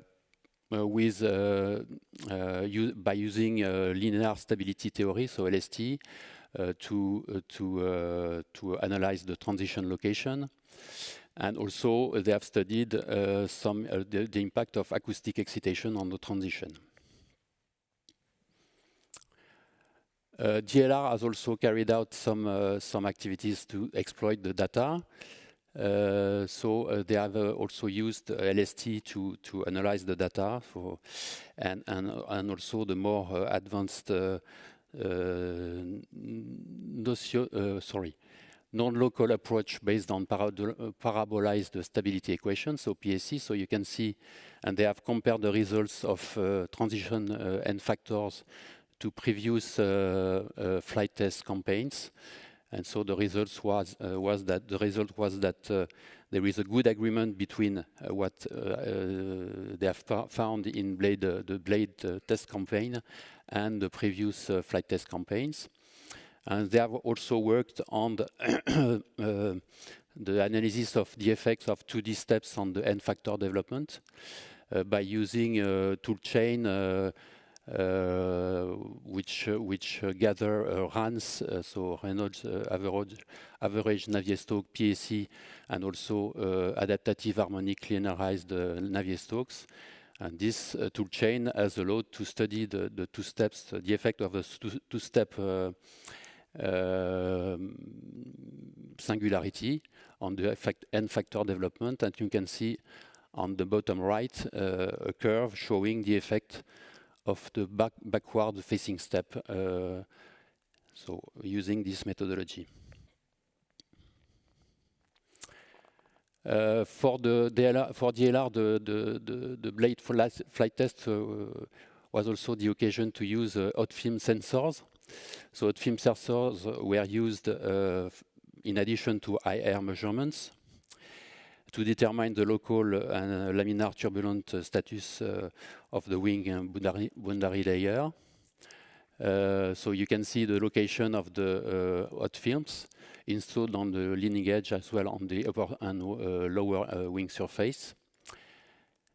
And they have been also used for the following applications. So you can see here that they were used for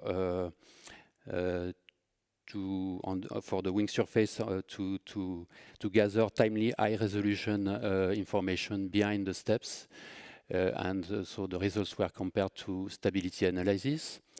They were also used for the cloud detection and also to detect incoming gust and also increase the turbulence level of incoming flow. Finally, they were also used to verify other transition measurement technique, so to be compared with hot films results. So if we move on now to the active load control part of this presentation, so we will have more flexible aircraft. So it will have the consequence that the increased flexibility will lead to modification of the frequency distribution of the wing vibration mode. So you can see that the first flexible mode will be closer to the flight mechanics area. And so also we have to avoid classical management of flutter by passive solutions, which are costly in mass. And so we will have to try to avoid this way to counteract the flutter.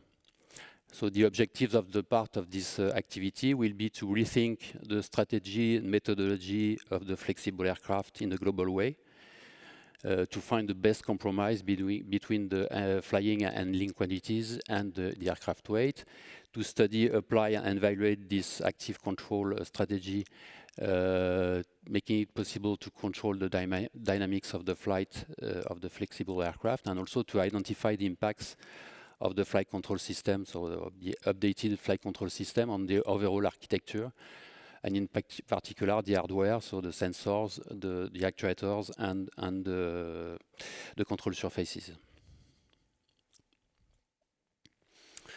So when looking at the activities from Onera in this field of load control, we have worked with Onera on vibration control. So it was started in Clean Sky 1 smart fixed wing aircraft, and it continued in Clean Sky 2 airframe. With a robust and adaptive anti-vibration control design, so it led to 40% RMS, so root mean square reduction, both on the models and also on the ground vibration testing. So you can see in the middle part of the slide the results of this vibration control on the vibration level, root mean square versus frequency. And we can see also on the right that the vibration control is active where we want and do not degrade the other part of the spectrum. They have also worked on gust load control design and on the functions associated to this gust control design. And so they showed that the load envelope gain is between 5 and 10%, and there is no effect of the gust load control on the flight performance of the aircraft. We are also preparing in Clean Sky 2 airframe 2 other tests with Onera about flutter, to study T-tail configurations. On the left. So we will make this wind tunnel test up to flutter onset in transonic flows in order to see what is the behavior of this T-tail configuration. And also Onera will carry out a gust load investigation. So it will be a little bit later, so between 22 and 23, in order to maturate the gust load control through a better knowledge of gust impacts in transonic flows. The innovative test rig for the investigation of the gust load control has been manufactured by and designed by the GutJet Consortium, which is a CFP partner. So with regard to DLR, in the load control activities, so they have investigated the use of LiDAR sensors for gust load aviation. So if we detect the gust about half a second in advance, a much higher gust load control can be a much higher gust load aviation is attainable. And so they have designed and manufactured a prototype which has been tested on ground and also in altitude at 2,800 meters. And so the potential is huge in terms of load aviation, largely above 10%. And so we will have also passenger comfort improvement and low control activity. So they have also worked on a new aero-servo-elastic modeling for highly flexible aircraft in transonic regime, enabling the application of optimal control to high fidelity models, and allowing the reduction of transonic aerodynamic uncertainties in the controller design.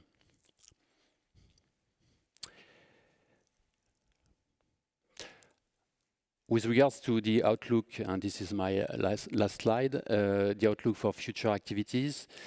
The first thing is that we will continue to work under Clean Sky 2 airframe ITD until the end of 2023 in the different fields, NLF and control, and also AWIPS, composites, and so all the technologies we saw today. So with regards to NLF developments, we will continue to work to meet NLF criteria and elaborate and identify the associated industrial assembly processes, so to say, adapted to laminarity constraints. We will continue to work on, to assess transitional flows at the border of the flight envelope. We will work to understand the laminar flow impacted by a propeller slipstream. In terms of high aspect ratio, we will continue to work to see which aspect ratio will be achievable thanks to composite materials and structures, as well as active load and flutter alleviation. And we will continue the activity to study, apply, and evaluate an active control strategy to ensure the control of the dynamics of the flight of a flexible aircraft, especially for the impacts of the flight control systems on the hardwares, on the architectures, so control surfaces, actuators, and sensors.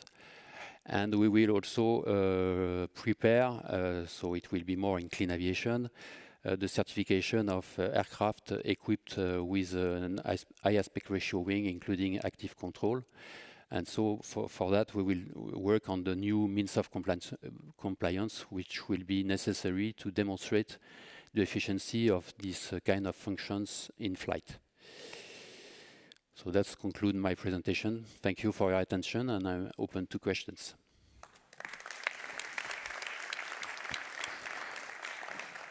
Yeah, thank you very much, Jerome, for providing us an overview of this impressive suite of different technologies in the field of aerodynamic structure systems in order to improve the wing efficiency for future aircraft. So, same question again. Comments, questions from the audience?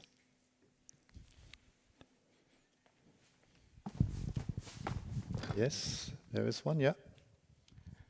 Thank you. I'm Sergio Ricci from Politecnico of Milano. Very nice presentation. I have a specific question because I saw many times mentioned flutter alleviation. And this is surprising me a little bit because, for sure, this is not just a technological problem. It's much more a certification problem because today is not admitted. So did you progress also on this kind of problem? So how to certify and how to make flutter control acceptable inside the flight envelope? Not yet. Not yet. We intend to work on this aspect within Clean Aviation. So we have submitted a proposal for a project for the transversal topic number 2 in Clean Aviation. And so we are waiting for the answer next week. And so we will work on this aspect in Clean Aviation, yes, hopefully, starting beginning of 23.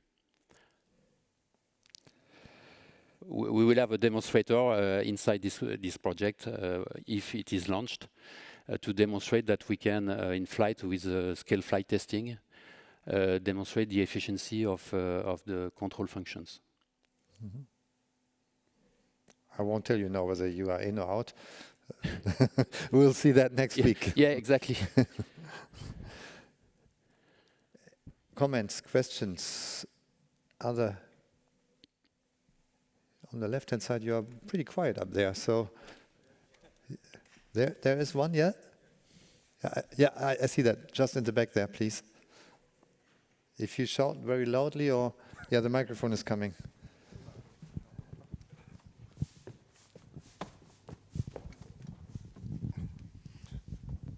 Thank you. Rich Walls from NASA. I think early on you mentioned you were going to have to reduce the cruise speed. Is there a limit on how much lower in cruise Mach number do you think you're going to have to go to meet your objectives? And is there a floor as to how low you can go? We are studying that, but so we have performed some studies in the Clean Sky 2 airframe ITD, and so we have looked at Mach 0.75 or 78, so it's below 0.08. But so it's not decided yet, or it's not. Yeah, so we have to pursue the activities to determine which is the best compromise between the sweep angle, the aspect ratio, and the cruising Mach.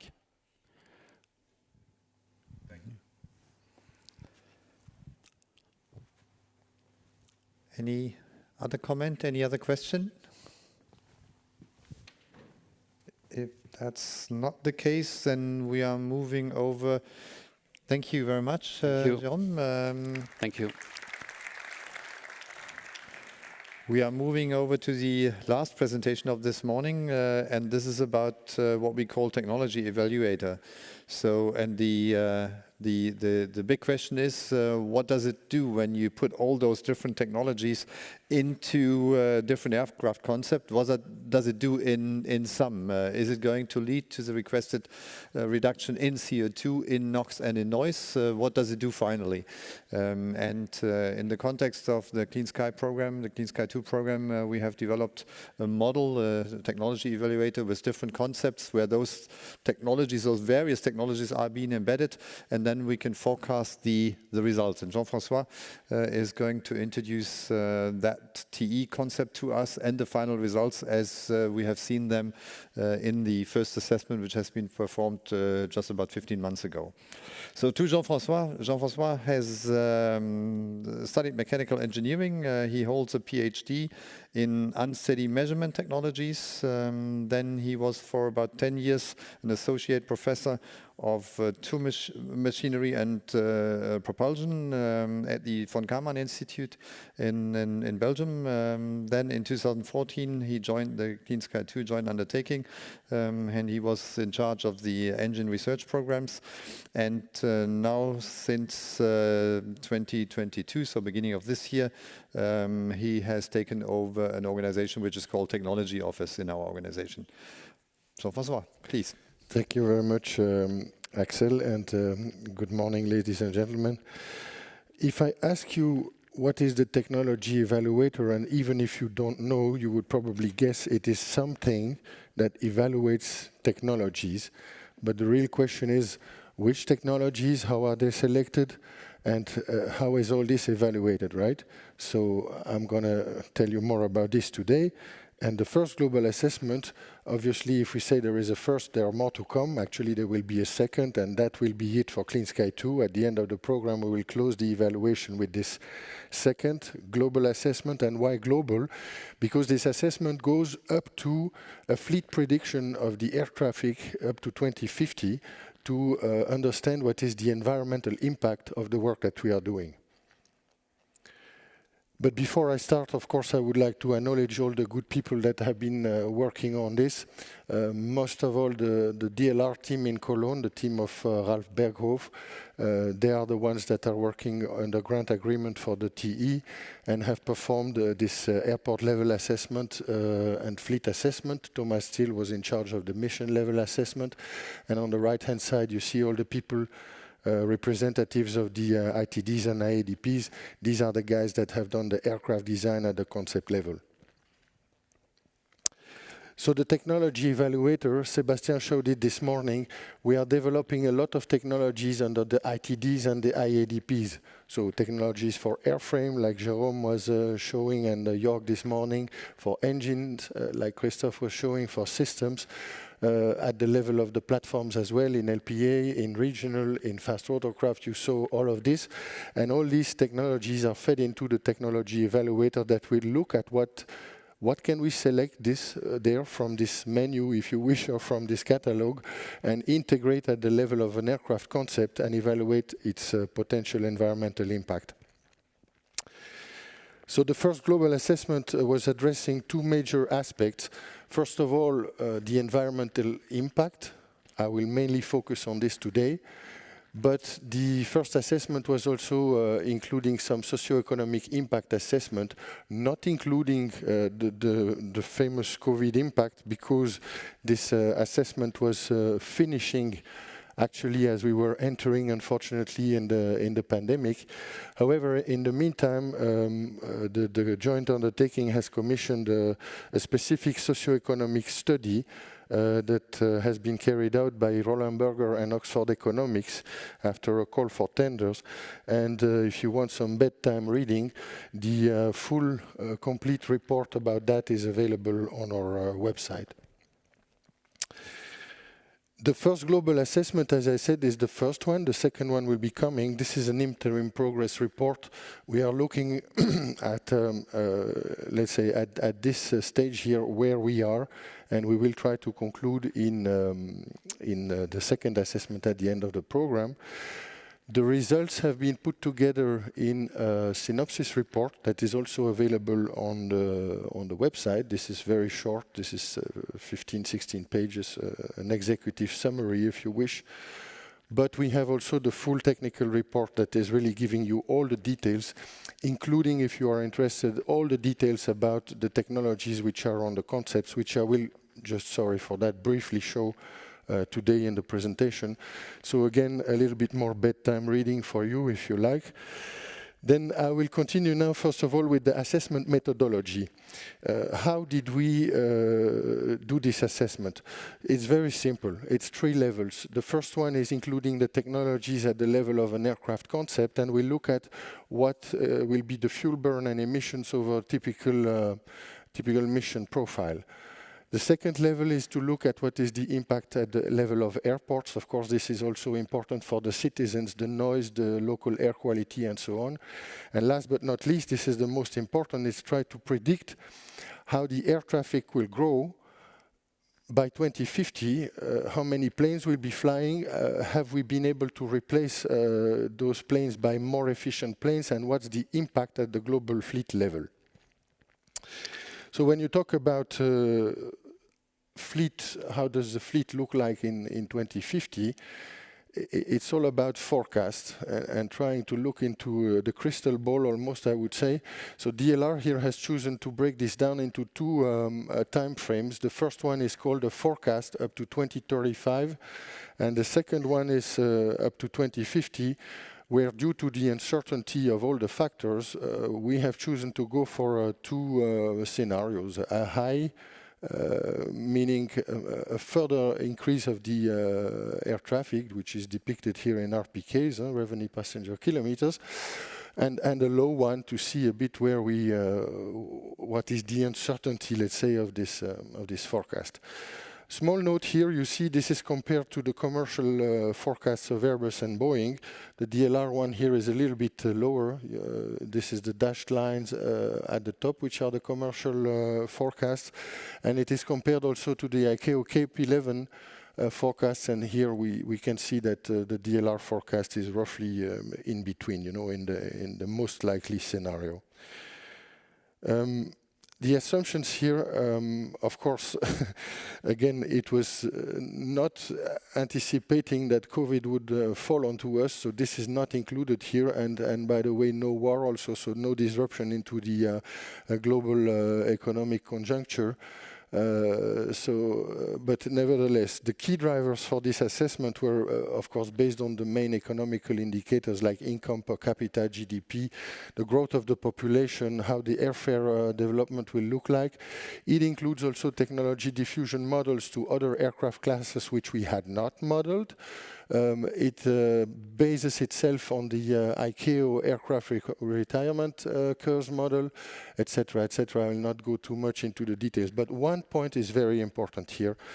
This model of DLR includes, and I think it's about the first time, or it was the first time, the airport capacity constraints model. The problem is that as the traffic will grow, we will face severe congestion at airport level. And so this has been modeled here, and you will see has a series of important consequences on the results. All this leads to DLR having run 4 full fleet calculations for 2050. So calculations where this airport capacity constraint model was not switched on to compare with other models like the ICAO KP11, and there we see that we are in line basically.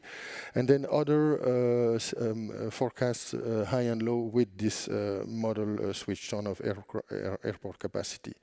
What we see here is, as I said, without this model switched on, the results are fairly in line with ICAO, for example, but it leads already to a 20% flight reduction in 2035, even 35% in 2045. This means to absorb the traffic, because there is congestion at the big airports, the flights will be reduced, but they will be shifted, according to this prediction, to larger seat classes of aircraft. The model here also included the fact that there is no more A380s in the fleet by then. So one takeaway is that we will have to keep in mind that airport traffic congestion might be a serious problem in the future, and it will have certainly some impact. Second one is the retirement curves. We know that the average life cycle of an aircraft is very long. This is based on the ICAO numbers, but you can see here that narrow bodies and wide bodies, they stay in the market for sure 22 to 25 years on average, and this is just only for a 50% survival rate. So for sure, I mean, we need to hurry up, and this is the message that we always try to pass on. It's to skip a generation to try to achieve the biggest fleet replacement by 2050.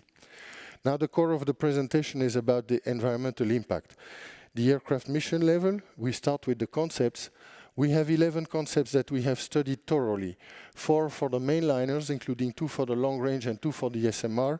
You see here the SMR Plus and Plus Plus, for example. The Plus always stands for an advanced concept that probably can go into service around the 2030s, and an SMR Plus Plus Ultra Advanced, which is a longer term concept post-2035 in service.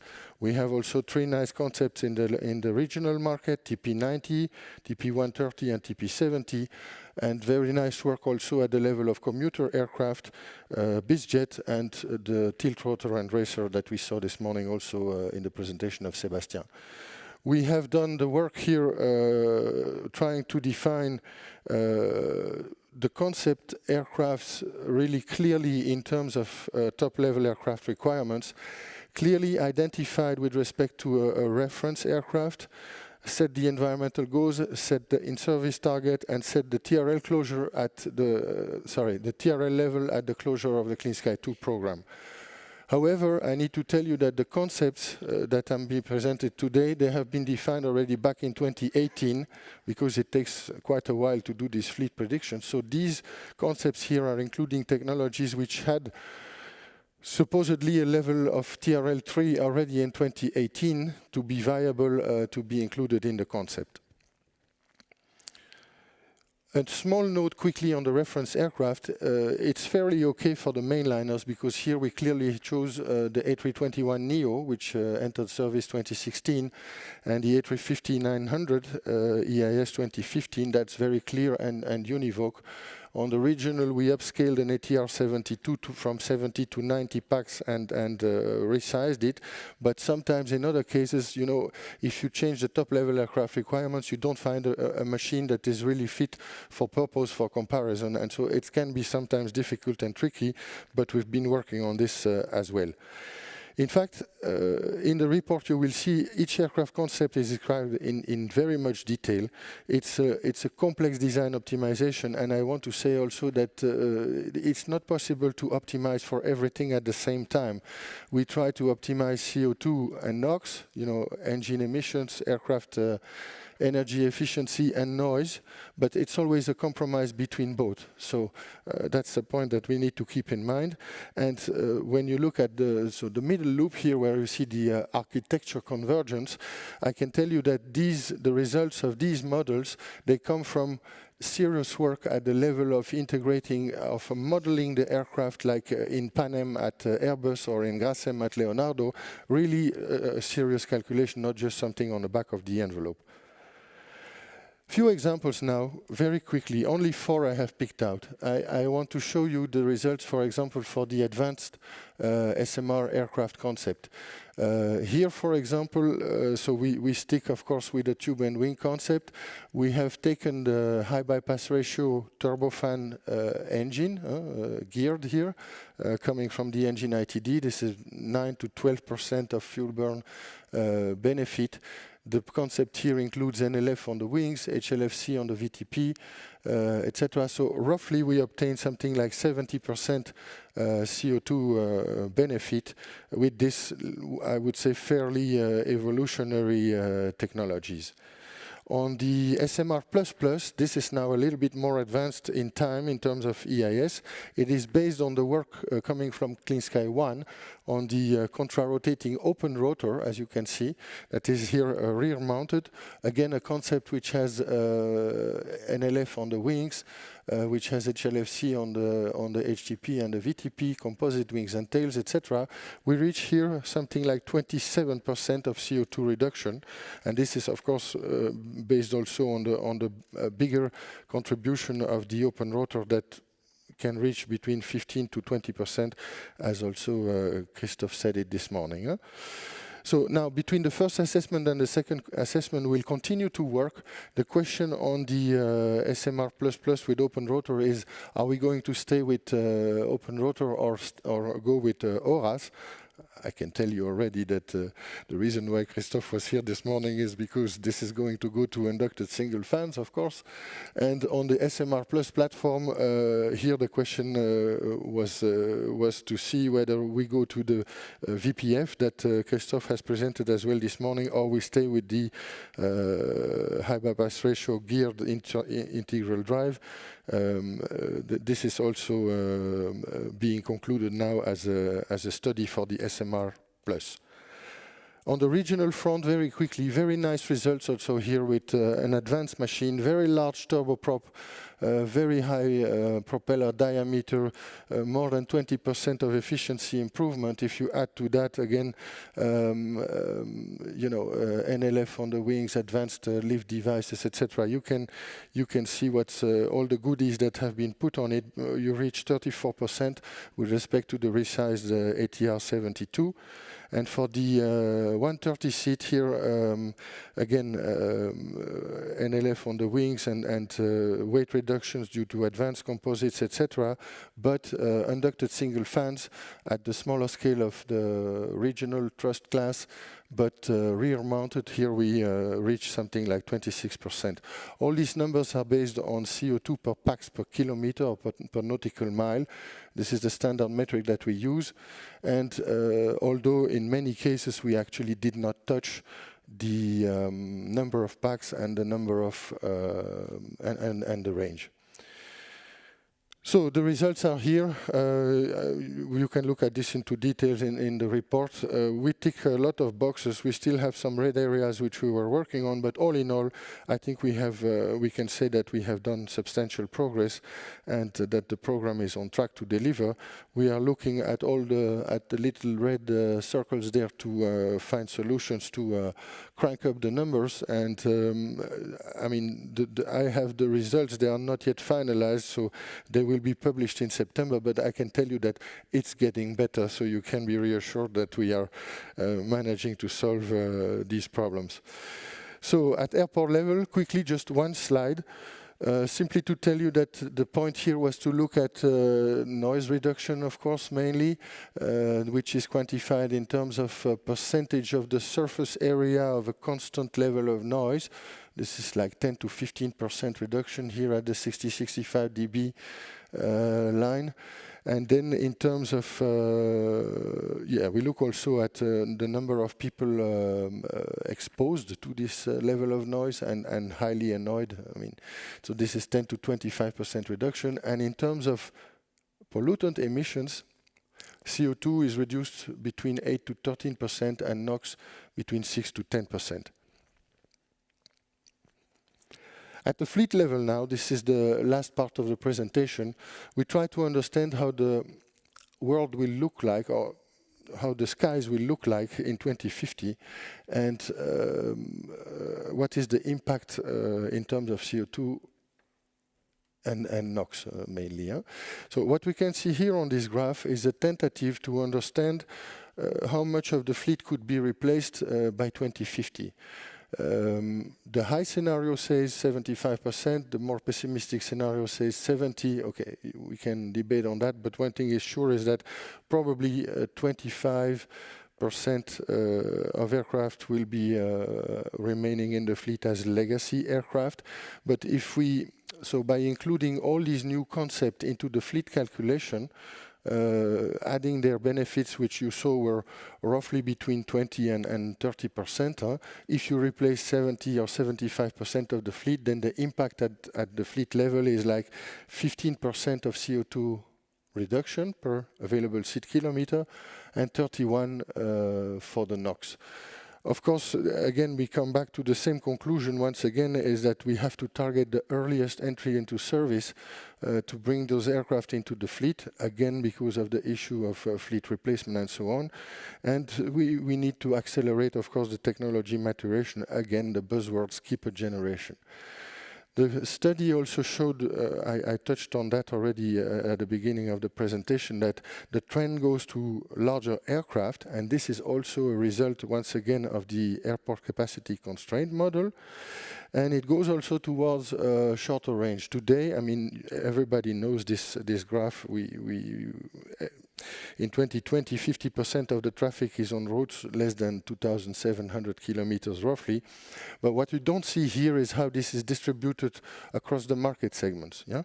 So what we did with DLR is we plotted this like on a carpet plot, and just here a word of explanation, because it's full of, don't try to read the numbers, but look at the colors. Yeah?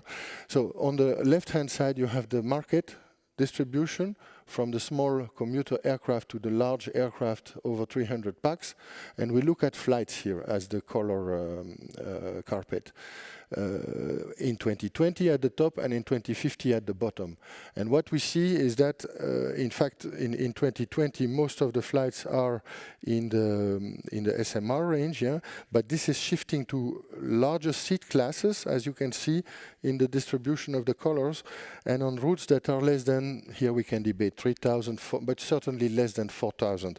So the conclusion is in 2050, more than 55% of the CO2 emissions will come from the medium and large aircraft, but on short, medium haul flights, less than 4,000 kilometers. And these two aircraft categories will account for about 55% of the flights compared to 15% in 2020. Another takeaway is when we look at the CO2, which corresponds to this flight distribution pattern, and here we can have fairly the same conclusion, typically that, again, the CO2 emissions are shifted to larger seat classes, so bigger aircraft. We need bigger aircraft to transport more passengers because the traffic is increasing and because we have the airport congestion. That's the bottom line, let's say. And again, on shorter routes. So one of the conclusions here was to say, but why don't we look at if there is really potential in designing such an aircraft which could host 500 or 550 pax and designed to fly on routes like about 3,000 to 4,000 kilometers max. And so we call this internally in our TE community the people mover. And in the meantime, this is a concept that I cannot speak about here today, but in the next assessment, let's meet again and I will be able to tell you what is the results of the DLR study on this concept. Does it make sense to have such kind of aircraft? And replacing perhaps several short flights with an SMR aircraft with one short flight with a bigger aircraft. So I'm getting to the end here, more or less. What is the outlook towards the second assessment? Well, actually the work on the concepts that will enter the second assessment is quasi-finished. We are finalizing the results, let's say, right now. Many of them will be published at another conference in September. So the people the aircraft designers have continued to refine their concepts and improve it. And I can tell you that the numbers are getting better. So what we show here today is not a pessimistic, but let's say is a realistic picture. What we will show in the second assessment is probably a little bit more ambitious. So it means we have been working on new engine and aircraft models. Again, the presentation of Christophe was a nice example of that with the integral drive engine, the VPF, the open rotor and stator, or USF, whatever you call it. A lot of work has been done also in the commuter market size aircraft. Here we have started to look at also hybrid electric architectures and stuff like that at this level. And as you see highlighted in green, the WBSR, which is the wide body short range or people mover, has been added as a concept, and we will have also some results about that kind of study as well for the second assessment. So conclusion, yeah, perhaps we can dare to say that Clean Sky 2 is well on track, but we do our best. And you see it with the numbers. Huh? This is just a summary here. Sebastien showed another pictorial of this, but in the short, medium range and in the regional range, which are of particular interest now for the focus of clean aviation, we already have, let's say, secured something between 70 to 25% in the SMR and 25 to 35% in the regional, so it's a good start. Don't forget that clean aviation is targeting higher numbers, 30% for sure on the SMR, and in terms of greenhouse gas emissions of all kinds, so CO2, NOx, particulates, etc. And in the regional, it targets up to 50% of fuel burn. So we are on track. Yes, this is true, but there's still way to go. And finally, yes, I would say I have stolen one of your slides, Axel. Please allow me. Yeah, just to again hit the nail again to say that we are on track, perhaps, yes, but we need to accelerate and we need to keep pushing the envelope, not only in the evolutionary technologies which already have a certain level of maturity today, but continue, of course, to look at other advanced technologies and perhaps non-traditional sciences also. We have to, battle on all fronts. And yes, indeed, of course, continue to try to accelerate the replacement of the fleet. But for sure, I think I cannot agree more to say that the most exciting technological decade for aeronautics is beginning right now, I think. So thank you very much. And if you have questions, I'm glad to try to answer. Thank you. Yeah, thank you very much, Jean-Francois. I think it's very important not just to execute on the technical projects, but also to make sure finally that the benefits of all of those embedded in the concepts are then evaluated. And I think that's what we have been doing on the technology evaluator. And as you said, Jean-Francois, we are well on track. There are a few numbers which I don't like yet. So let's see whether the second assessment with more technologies included will lead to some augmentation in some of the areas which are still red, because I haven't seen the latest results yet. So let's say I'm still looking forward to see those. Good. Then questions or comments related to the presentation of Jean-Francois?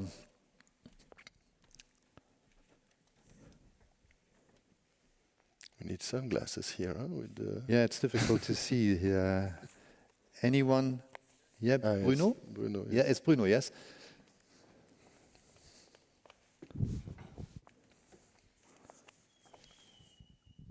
Thank you, Jean-François. I liked very much your presentation, and I was not aware of this problem of congestion. I was aware of it, but taking into account the constraint of the congestion of the airports, it seemed very impactful. So my question was, if you consider the reality of this wide body short range concept, will it completely reshuffle the priorities in terms of technologies, or do you think that we could have such a concept with hydrogen, with what is developed in Clean Sky and now in Clean Aviation, or what is your feeling about this? Yeah, so two parts in my answer maybe. Right now what we have done is, to have something that is realistic with an entry into service that could be 2030. The DLR people have worked on a people mover concept, 540 packs, 4,000 kilometers range, with, let's say, this, I wouldn't say standard, but classical technologies, like an advanced A350-like base, which has been modified, with technologies that have the TRL that can secure an entry into service in 2030. So nothing, exotic like hydrogen or whatever, because of this target of an early entry into service. About hydrogen, on the people mover, we did not look at that, and you might have noticed that I did not mention, I think, at all the word hydrogen in my talk. Could be surprising. Actually, we have not included this kind of work yet in the Clean Sky 2, because we are not covering these technologies in the Clean Sky 2 program. But, of course, we are working on it. On the website, you will find the study that has been done by McKinsey that has been released, I think, in 2020 on hydrogen-powered aviation. We have other projects that are linked to the TE, like Transcend, that was run by NLR, which was looking at alternative fuels, and which also came out with some nice and credible regional and two types of short and medium haul aircraft based on hydrogen. So we did quite a bit of work already in the background in Clean Sky 2, but of course all this now will start completely and really thoroughly in Clean Aviation. No? Thank you. Yes, there's another question. Hi, this is Gaudi from NASA. So I think you partly answered my question. I was interested in seeing your approach to including hybrid electric and SAF and alternative fuels, including hydrogen. In your study, will you be looking in the future towards the redistribution of the regional market? Because at least in the United States, we've seen an opportunity of using non-hub and spoke airport infrastructure to redistribute the passenger load. I think here in Europe, it's probably a little bit of a different story. So I just was wondering if you have a thought of addressing how this new technology, hybrid electric, SAF, alternative fuels, liquid hydrogen, could change the landscape and maybe move you from these 500 passenger, aero bus type concept. Yeah. Thank you, first of all, for the question. It's a fantastic question, a nice jump board to many other open doors. Yes, we have done already quite a bit of work also on hybrid electric, starting with commuter. We have several targeted projects at the level of commuter aircraft on zero emission concepts, of course focusing on hybrid electric and also already on fuel cell powered machines. In the regional, there is work also in Clean Sky 2 on many of the hybrid electric technologies, which I think will come really to fruition in Clean Aviation. And to your initial point about the regional market, yes, this is that's why I say thank you for the question. It's a particular point that we want to look at for the second assessment, because you see that here the conclusion is that a lot of the flights are moving to larger aircraft, but there is still a lot of uncertainty, to tell you the truth, about what will happen in the regional market. And you're right, you're stating that situation might be different in the US than in Europe. This is true. DLR is conscious of this, and we are going to pay special attention to how the regional market could evolve and have more, let's say, continue the discussions with the airframers like Leonardo and others in that market. I hope this answers your question. So we are coming to the end. Thank you very much. I would like to provide a bit of an outlook for this afternoon, 1:30. So in 1 hour from now, we are going to provide in another session an outlook about clean aviation, so the next program. So we are going to have presentations about the 3 main thrusts which we are targeting in the new program, ultra-efficient architectures for short medium range aircraft, hybrid electric concepts, as well as hydrogen-powered aircraft concepts. So that's going to happen between 1:30 and 3:30 before we then head at 4 o'clock into the von Karman Award. Thank you very much. Thanks a lot to the speakers first. Thank you for your presentations, and thanks to you for joining. Enjoy the lunch and bon appetit. Thank you.